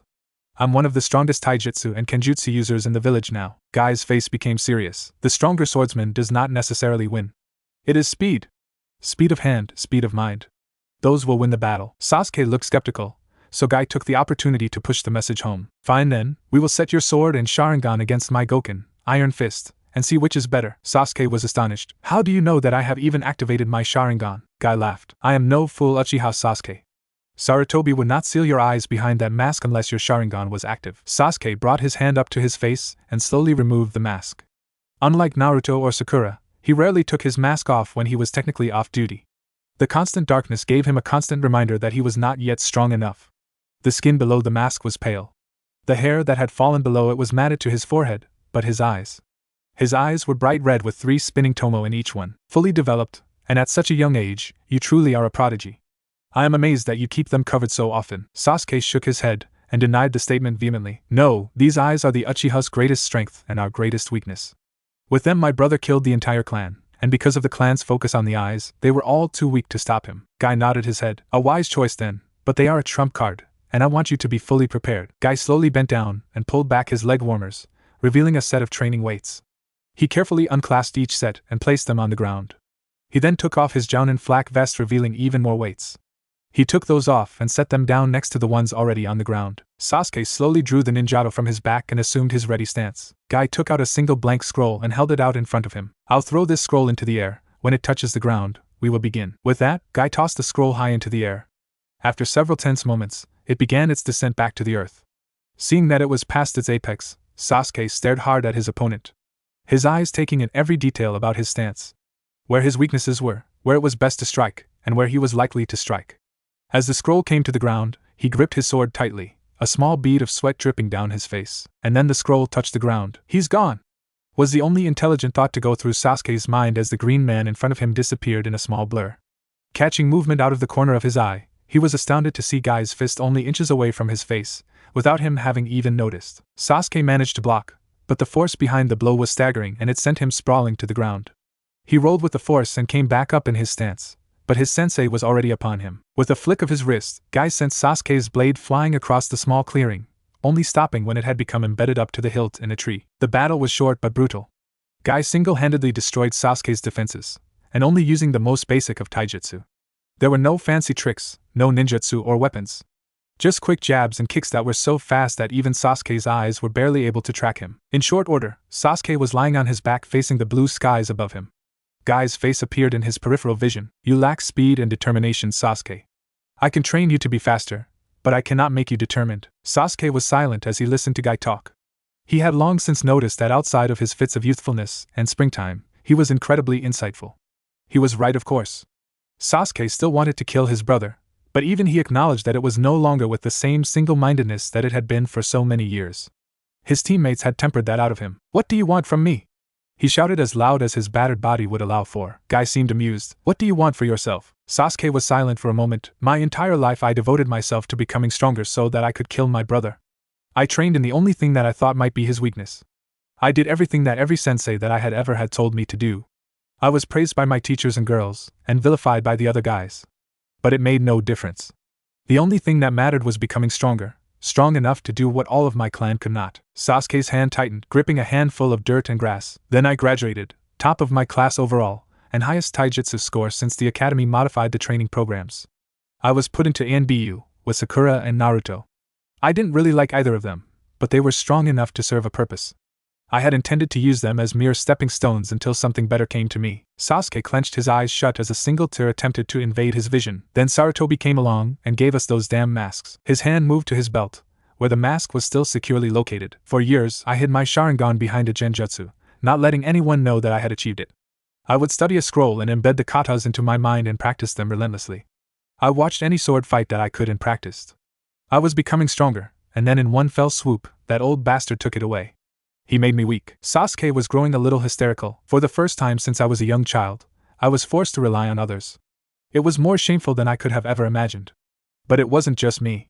The more I worked with my teammates, the more I realized that we all were relying on each other, and that when I would fail to communicate with them, we failed as a whole. For 6 months, Uchiha Sasuke, Uzumaki Naruto, and Hirano Sakura had utterly ceased to exist. Instead there was only the team. Apart we had been rendered useless, but together we were more powerful than ever. His hand fell off the mask and back onto the grass beneath him. Above head a few clouds lazily floated across the sky. When we graduated, Hokage-sama told us, when you cannot walk you crawl.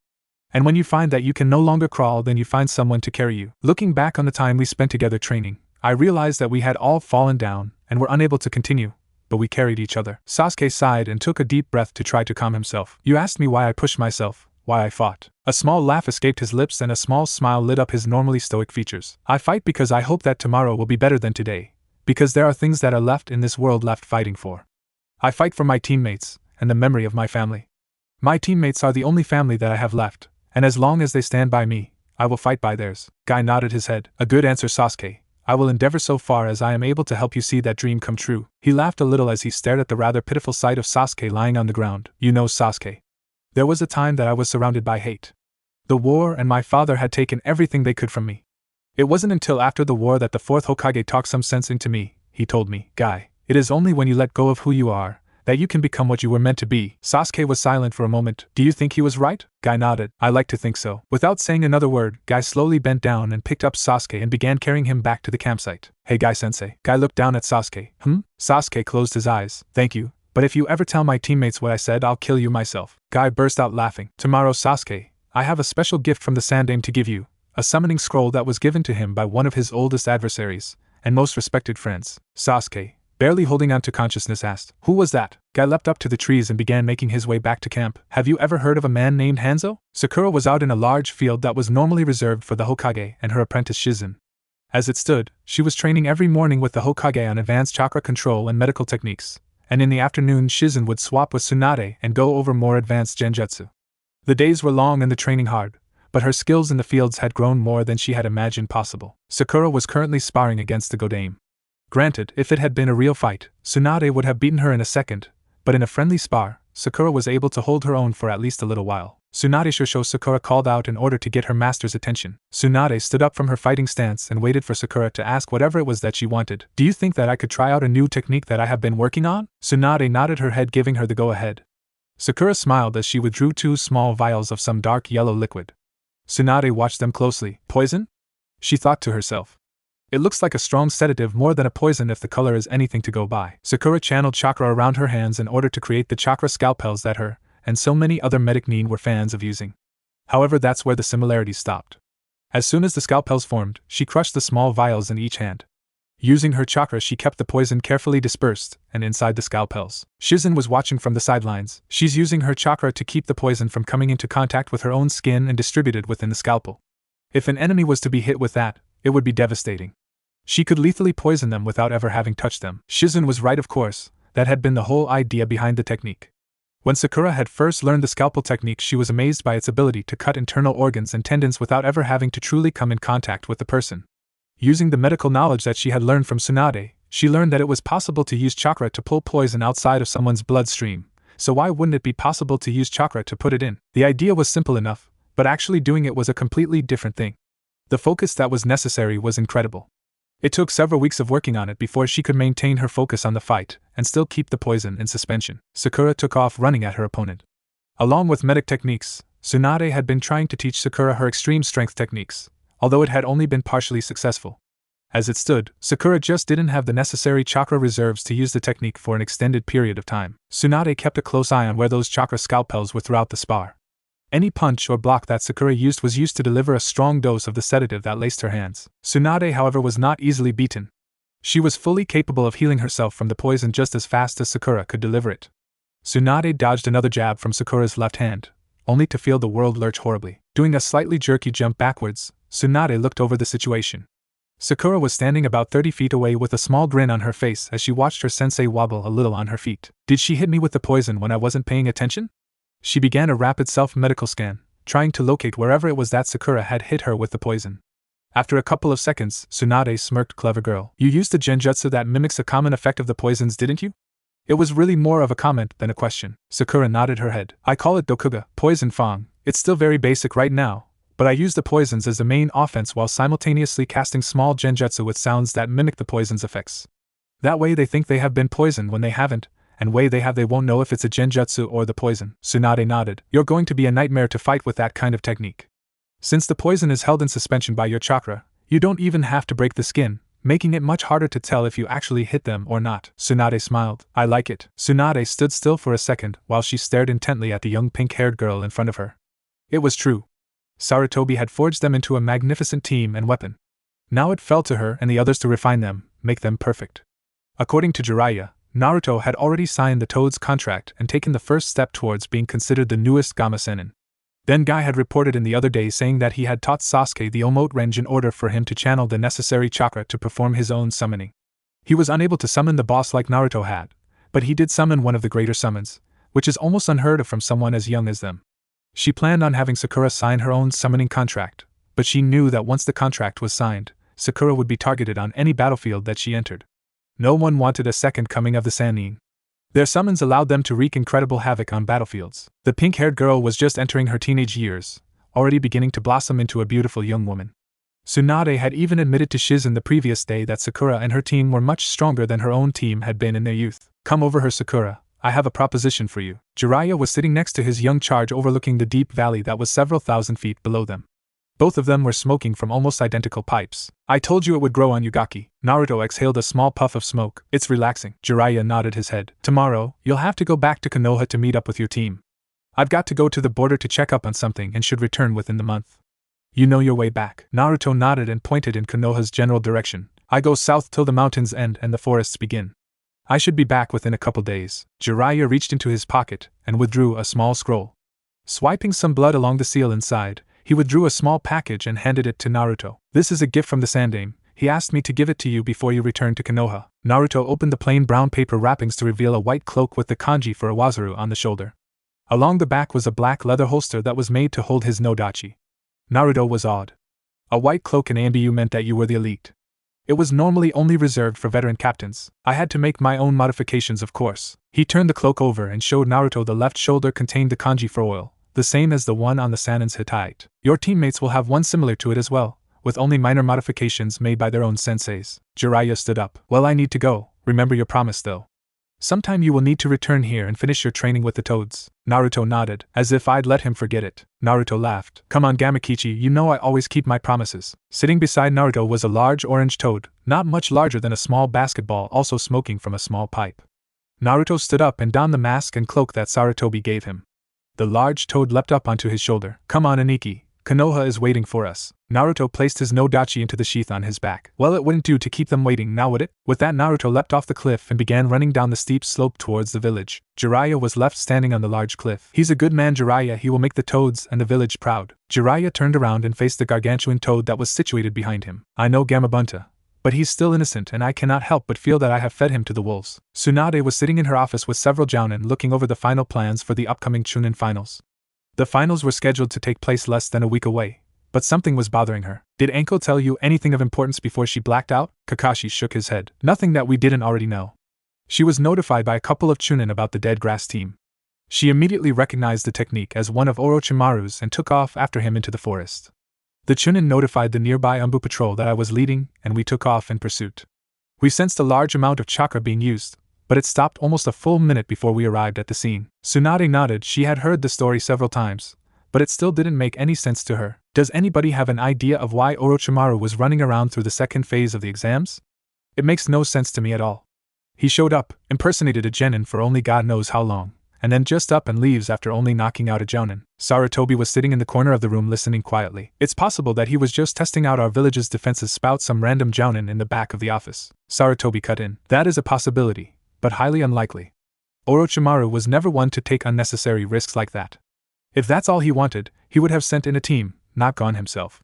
No, if I had to take a guess, I would say he was looking for something. Kakashi straightened himself from the wall that he had been leaning on. Makes as much sense as any other idea that we've come up with.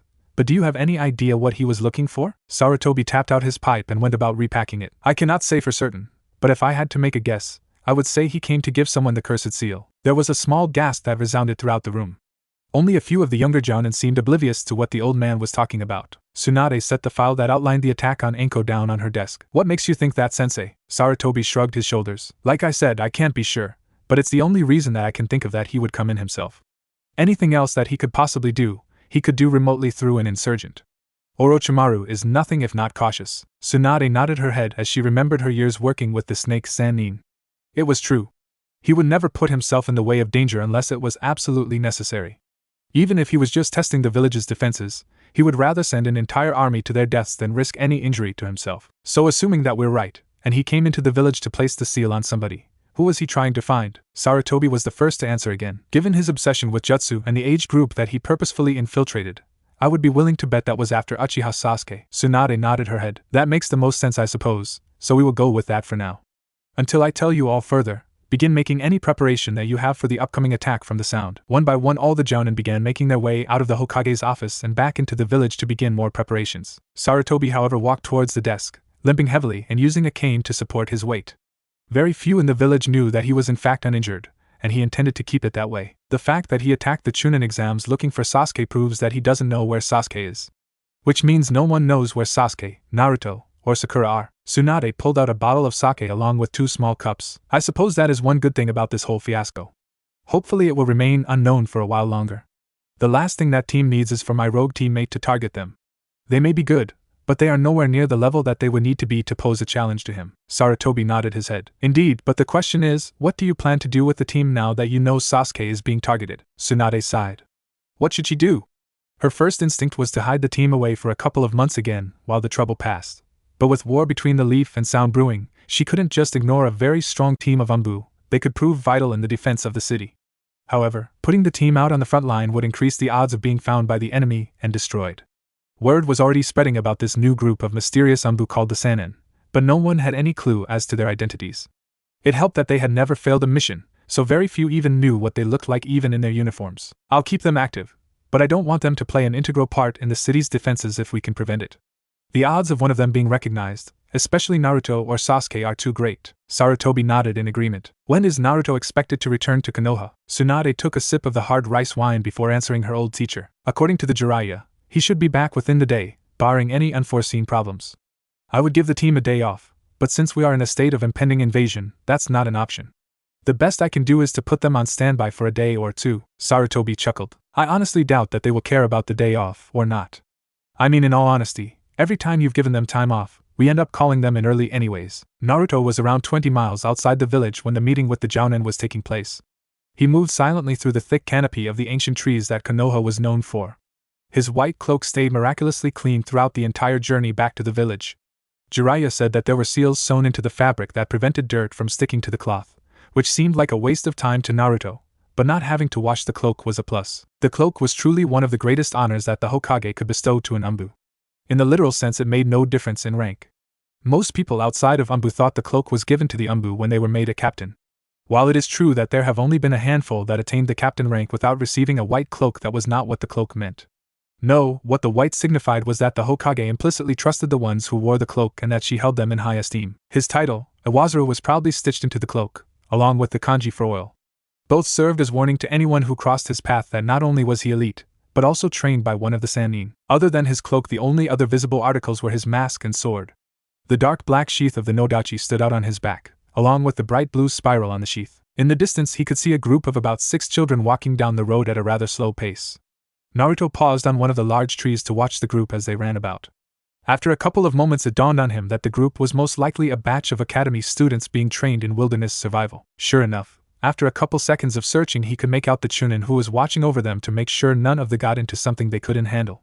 Since the Chunin wasn't actively participating in the class, that meant that they must be near the end of their survival training and were trying to make it on their own for a couple of days while the instructors watched. The group was of course left with the impression that the instructor had left, and that they were supposed to make their own way back to the village by themselves. Naruto took a moment to remove the flask of water from his belt and take a long draught of the cool liquid. Now that he was out of the higher mountains, the air was considerably warmer.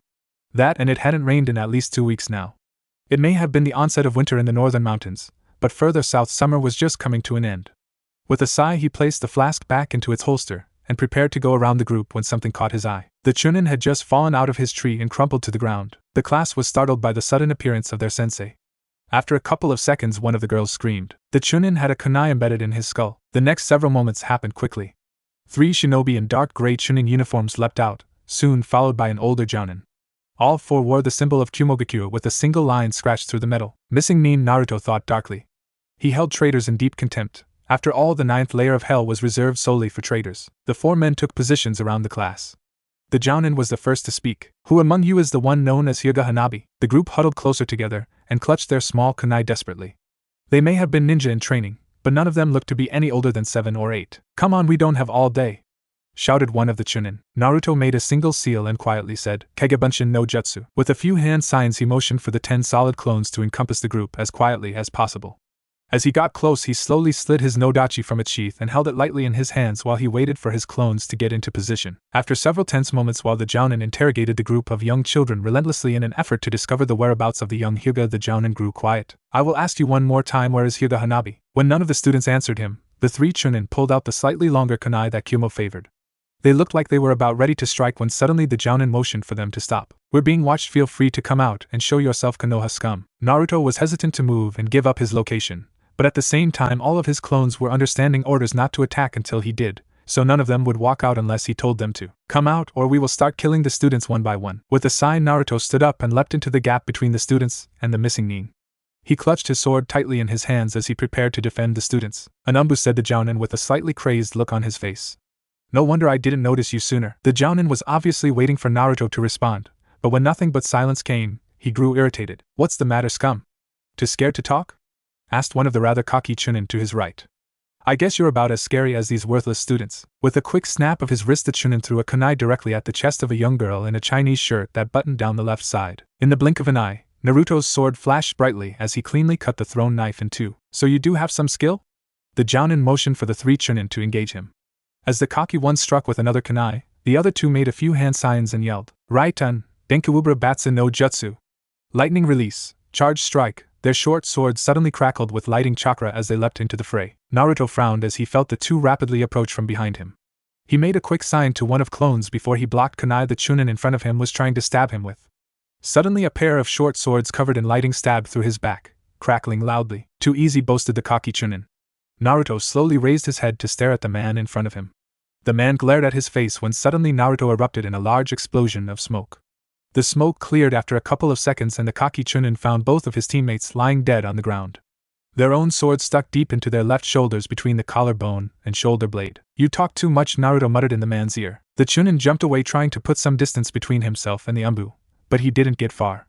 Another clone appeared behind him, blocking the view of the students, and ran his own sword through the Chunin before his jumped back into the trees, taking the Chunin with him. Naruto turned and glared at the Jounin, who had yet to move throughout the entire ordeal. I thought I recognized you, Iwasaru. You and your team created quite a stir in Kumo a few months back from what I heard. Took out a team of highly trained Chunin in a matter of seconds and got out of there before our own team could make contact. The man stared at him for a couple more seconds. They say that no one who has ever heard you speak and lived. Is that true, Iwasaru? The man's face broke out into a crazed smile. I was going to take the Hyuga to Kumo like my failure of a brother tried to do. But I think your head would be a better prize. With a dismissive wave at the students, go home to your parents. The students didn't need to be told twice as they all began running towards Konoha as fast as their short legs would carry them.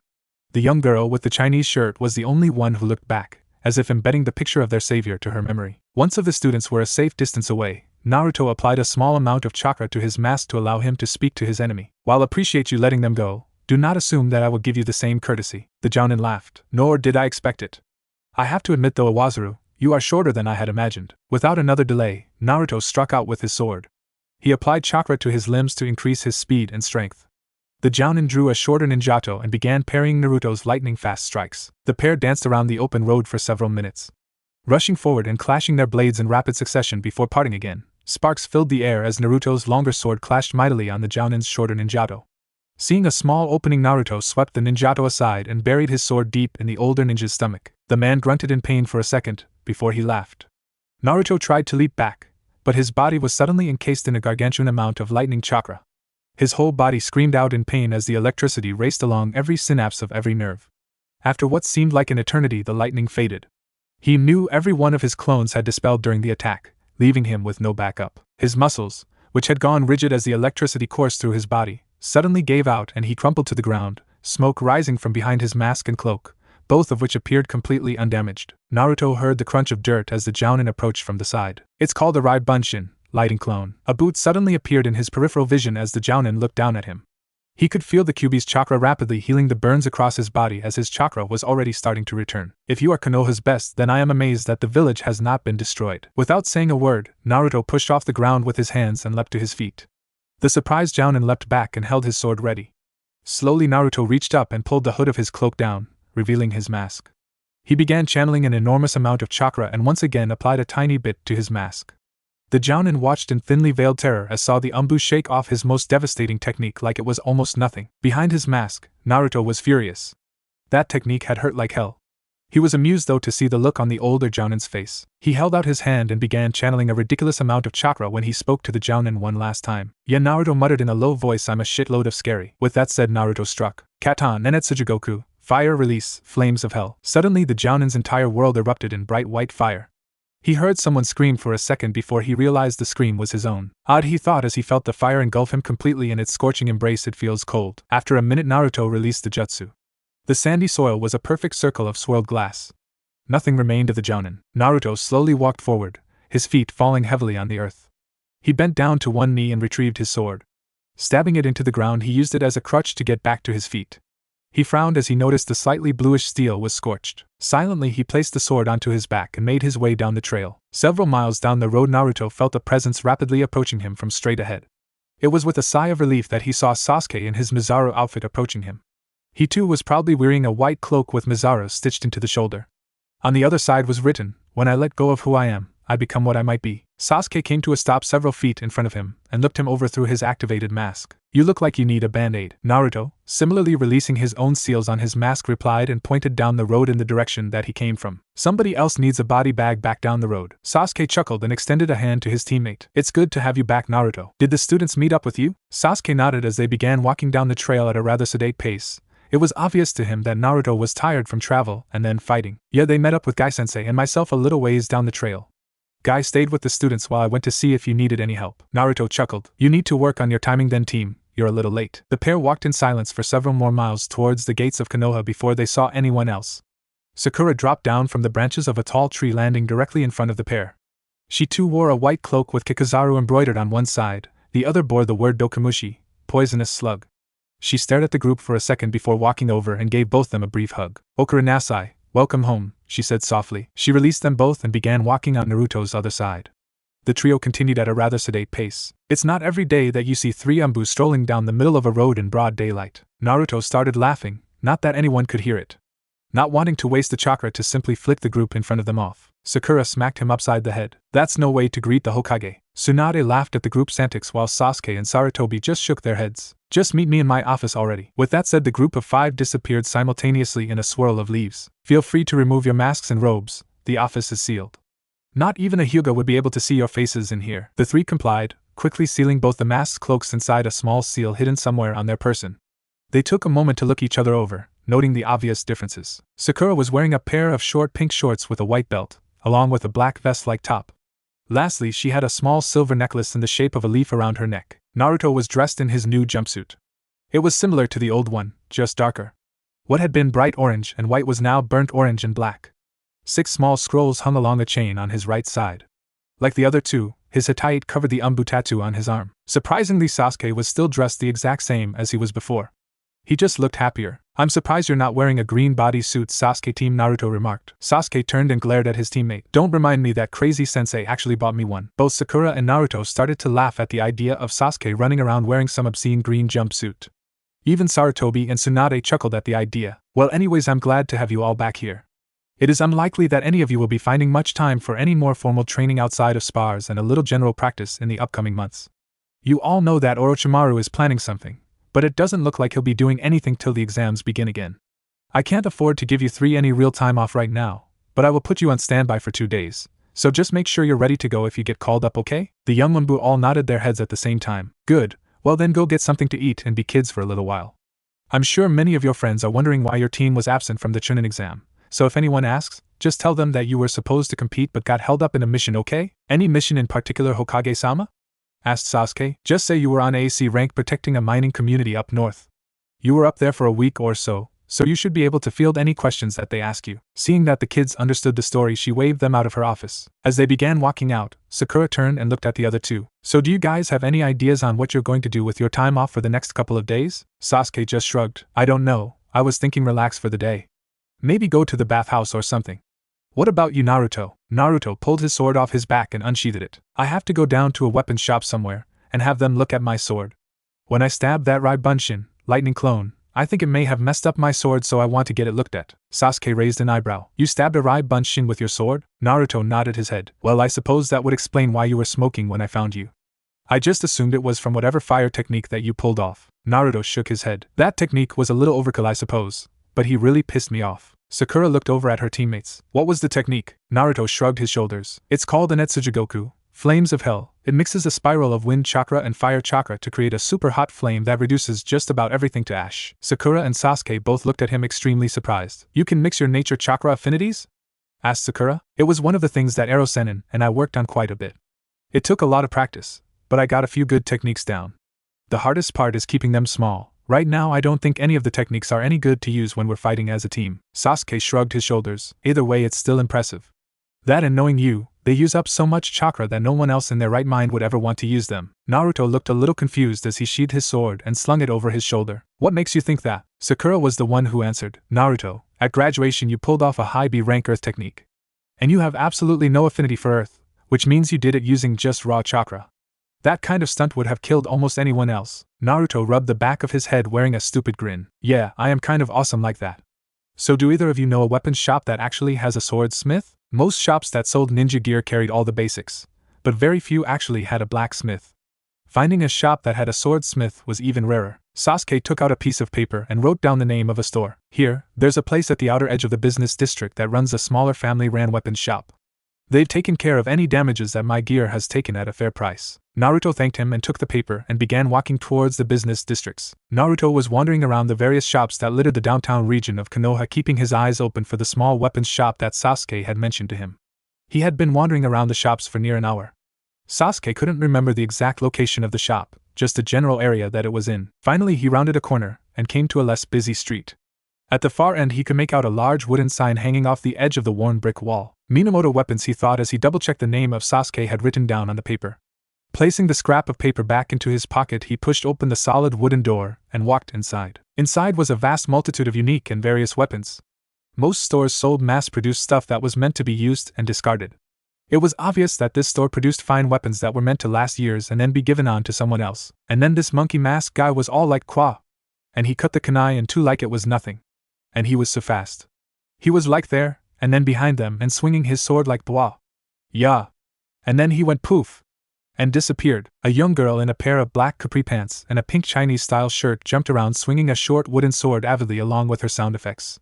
An older girl dressed in similar clothing watched what appeared to be her younger sister with a smile on her face. Okay Chi-Chi, I'll listen to the rest of your story later, but right now we need to help a customer. The younger girl nodded her head and spun around with a huge smile on her face. Irashimase, welcome, she exclaimed loudly. Naruto couldn't help but smile back. The young girl's bright smile with a couple of missing teeth was absolutely adorable. He nodded his back to her. Hello, do you think either you or your sister could help me with something please? The young girl nodded her head. Wani-chan can help you. The older girl, who looked to only be a little older than Naruto, got off her stool and patted her sister on the head. Why don't you go do your homework, okay? The younger sister pouted but went to go do her homework anyways. After she was on her way, the older sister turned back to Naruto. You'll have to excuse her, she just got back from a week-long survival training from the academy, and apparently some Anbu saved her group from some bad people. Naruto laughed while he inwardly thought, well, what was the chance of that? Anyways, my name is Minamoto Tenten, what can I help you with? My name is Uzumaki Naruto. Naruto pulled his large nodachi from his back and placed it on the counter. Tenten's eyes widened in surprise looking at the weapon. That's a beautiful nodachi.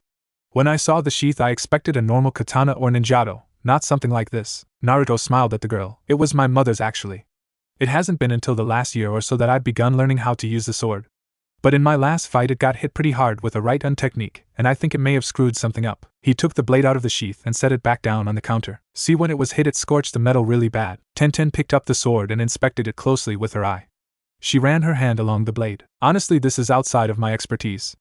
I can go and get my father from the shop out back and have him take a look at it, and see what he thinks. If you can wait here for a couple of minutes I'll go get him. She walked back around the counter and made her way down a hallway that apparently led to where her father was. Naruto took time to wander around the room and looked at all the different weapons on the walls. There were a wide variety of different shorter swords and knives of different sizes, along with more unique weapons like what looked like a metal scythe hanging on the wall. Hey mister, do you know what the Sandaime summons are? I need it for a question on my homework. Naruto looked over to the corner where the young girl sat at a table with a couple sheets of paper in front of her. Naruto walked over to the table and looked at the sheet of paper. Well, the Sandaime was known for summoning monkeys, in particular the monkey boss Enma. Naruto had to suppress a shudder.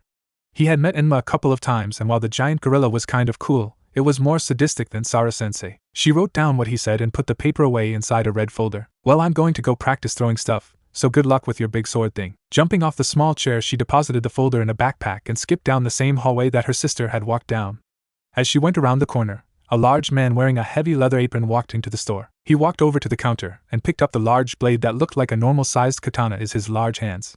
Naruto walked back over to the counter as he examined the sword with his expert eye. Well, kid, you sure did do a number on this sword. I don't know what you hit it with, but whatever it was, you're lucky to be alive. You're right though, it heated up the metal enough to really screw up the tempering job. I can temper the blade again for you, but it will never be as strong as it was. I'd suggest that you look into getting a new sword. Naruto felt like he had just been told a good friend was dying. The look must have been pretty obvious on his face. I'm sorry, Naruto, but maybe my father can make you a new sword. Naruto could tell that the teen was trying to cheer him up, but it didn't really help much. I'm sorry, kid, but I don't really make nodachi. Especially not anything like this. But if you like, I can at least repair it the best I can. It shouldn't take more than a couple of hours. Naruto nodded his head as he stared rather disheartened at the blade sitting down on the counter. Do you know how much it will cost? The man scratched at the stubble of his beard as he looked closely at Naruto. Well, normally I would charge a couple hundred yen for something like that, but if you do me a favor and teach Tenten-chan here a little bit about your sword style, I'd be willing to fix it for free. Naruto raised an eyebrow in obvious confusion, so the man elaborated. My daughter here wants to learn as much as she can about every weapon she can, and true swordsmen are kind of hard to come by. Even rarer is it for someone to actually be willing to teach their skills to someone outside their clan. But since I don't recognize that clan symbol, he points to the swirl on the sheath of the katana, I thought you might be willing to show her a couple of things. Naruto stared at the man for a couple of seconds. What makes you think I'm good enough with a sword to be able to teach her anything? The older man shrugged and pointed to Naruto's ring. Because Hosokawa wouldn't have let just anyone wear his family's bushido and seal in plain sight unless he thought they were good. Naruto smiled sheepishly. I never expected anyone here to recognize that seal. The man laughed. I suppose most people in a ninja village wouldn't, but I used to make weapons and armaments for him and his samurai. It wasn't until my wife was pregnant with Tenten-chan here that we moved to Konoha so we wouldn't have to move around so often. The man smoothly slid the nodachi back into its black lacquered sheath. So are you willing to make the trade then? Naruto thought about it for a second. I suppose I can do that. Although I really don't know what I will be able to teach her. The man shrugged. Well, I'll go work on the sword for a while. Why don't you two grab a couple of the practice swords off the wall and go to a training ground or something to practice while I finish the sword? The man started walking away and Tenten looked back at Naruto for a second. I'll be right back. I just have to grab some things from the shop. With that, she ran down the hall after her father. Otusin. Tenten called out lightly after her father as he made his way back into shop to work on the sword. The man stopped and looked back at his daughter expectantly. Why do I have to learn from him? He's not any older than I am? The man waved his impatient daughter into the shop and closed the door behind him. The man I mentioned, Hosokawa, is a general in the daimyo's military. His samurai are amongst the best swordsmen in the world. If that kid impressed a man enough to have been given a ring like that, then he must have shown a lot of promise. It's very rare for Hosokawa to train anyone outside of his own soldiers. The man sighed. Look, if he doesn't teach you anything, then at least you've gotten yourself a training partner. All you've done since you got beaten in the second exam is either work at the shop or help that teammate of yours. Just because both of your teammates made it to the finals and you didn't isn't any reason to slack off. If you don't start practicing a little more, you're going to fall behind. And at least if you get good with a sword, you won't be stuck the next time you come across a wind user. Tenten knew she had lost the argument. Fine, but he had better know what he's talking about. As she walked back, she grabbed a pair of standard katanas off the wall and made her way back down the hallway. Okay, Naruto, let's get going, she said as she pasted a fake smile on her face. A short while Naruto found himself standing opposite of the slightly older girl. Well, Tenten, I'll be honest with you. I've never taught a single person anything.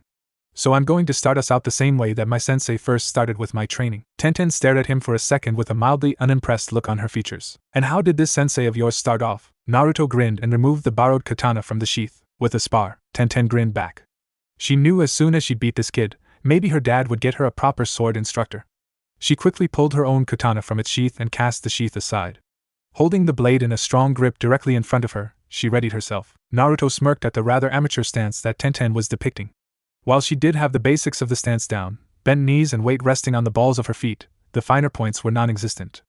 Naruto held his sword lightly in his grip and waited patiently for Tenten to make the first move. He didn't have to wait long. Tenten pumped chakra to her legs and raced forward as rapidly as possible, hoping to catch Naruto off guard with her speed.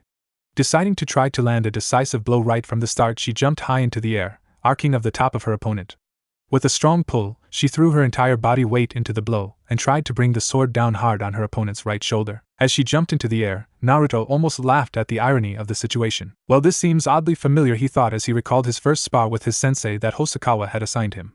Deciding to mimic his sensei, Naruto smoothly sidestepped the obvious attack and smacked her now exposed back with the flat of his blade, sending the older girl sprawling to the ground. Tenten's eyes watered from the force of the blow to her back as she rolled across the ground and jumped back to her feet. "You're quick, Tenten, I will give you that. However, you are up against an opponent of greater ability, so it will take more than just a little boost in speed to land a blow on me." Tenten bristled at this punk's seemingly casual remark during their spar. Grabbing her sword tightly again, she rushed back at the still stationary Naruto. She drew back her sword to try for a hard slash at her opponent's side. Naruto casually parried the blow and slightly flicked his wrist, causing her katana to slip out of her hand and embed itself in the ground several feet away. Naruto then followed up with another blow to her arm using the flat of his blade. Tenten winced as the metal slapped along her bicep. She jumped back and pulled hard on her sword to remove it from the ground. She held the sword up in a ready position and prepared to charge at Naruto once more when Naruto suddenly went on the offensive. Tenten barely had time to raise her own sword in a meager defense when Naruto's katana crashed down on it, sending small sparks flying into the air. The force of the blow almost knocked Tenten off her feet. When she regained her balance, she saw Naruto preparing to make a thrust at her midsection. Relying purely on instinct, she swept his sword to the side. Naruto suddenly pushed down hard and pinned her sword to the ground. With a quick kick to her wrist, he sent the blade flying out from her grip. They rolled on the ground, not coming to a halt until it was well outside of her reach. Naruto calmly poised the edge of his blade within a millimeter of the girl's neck. "You show promise, Tenten. Your reflexes are faster than most, and you have a good instinct with the blade. However, you are also overconfident and anger too quickly. 3 times now in this spar I held your life in my hands and I gave it back. If we were on the field and I was your enemy, not a friend, you would not be going home." Tenten shut her eyes. She wanted to be angry with him for defeating her so soundly without even making it look difficult, but in a lot of ways he was right. If this had been a real fight, she would have died there.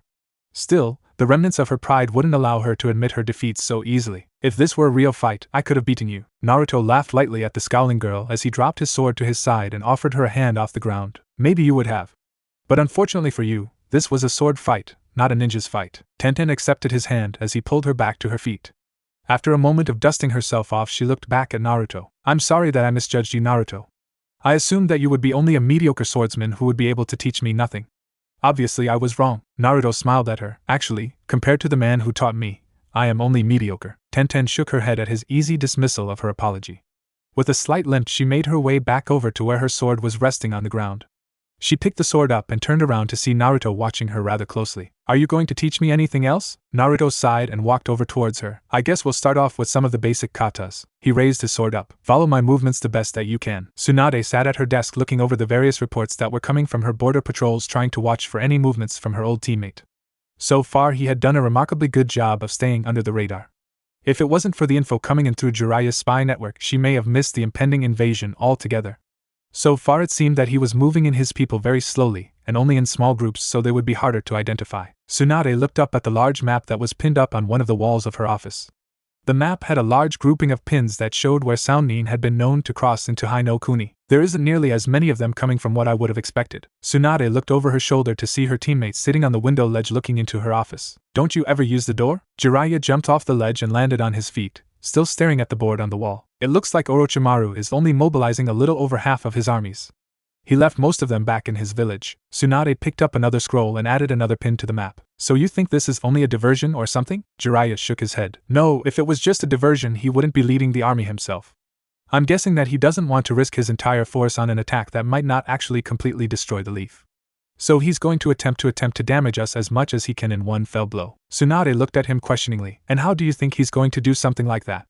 "I mean, with the army that he's bringing he won't be getting very far. It's easily less than a quarter of the size of our army." Jiraiya plopped down on the plush couch that sat at the far side of her office. "Well, the most obvious way to do it would be to attack when it would hurt us the most." Tsunade poured a small cup of sake for both of them, and sat down on a chair near the couch. "And when do you think it would hurt the most?" Jiraiya stared at the wall for a second as if he were choosing his words very carefully. "He's not going to attack around the time of the Chunin exam. He's going to attack during the exam itself. When every major lord and businessman within a few hundred miles is going to be here." Tsunade stared at him for a second, waiting to see if this was just some sort of sick joke. It made sense to attack then, but the repercussions on the leaf could potentially destroy the village economically.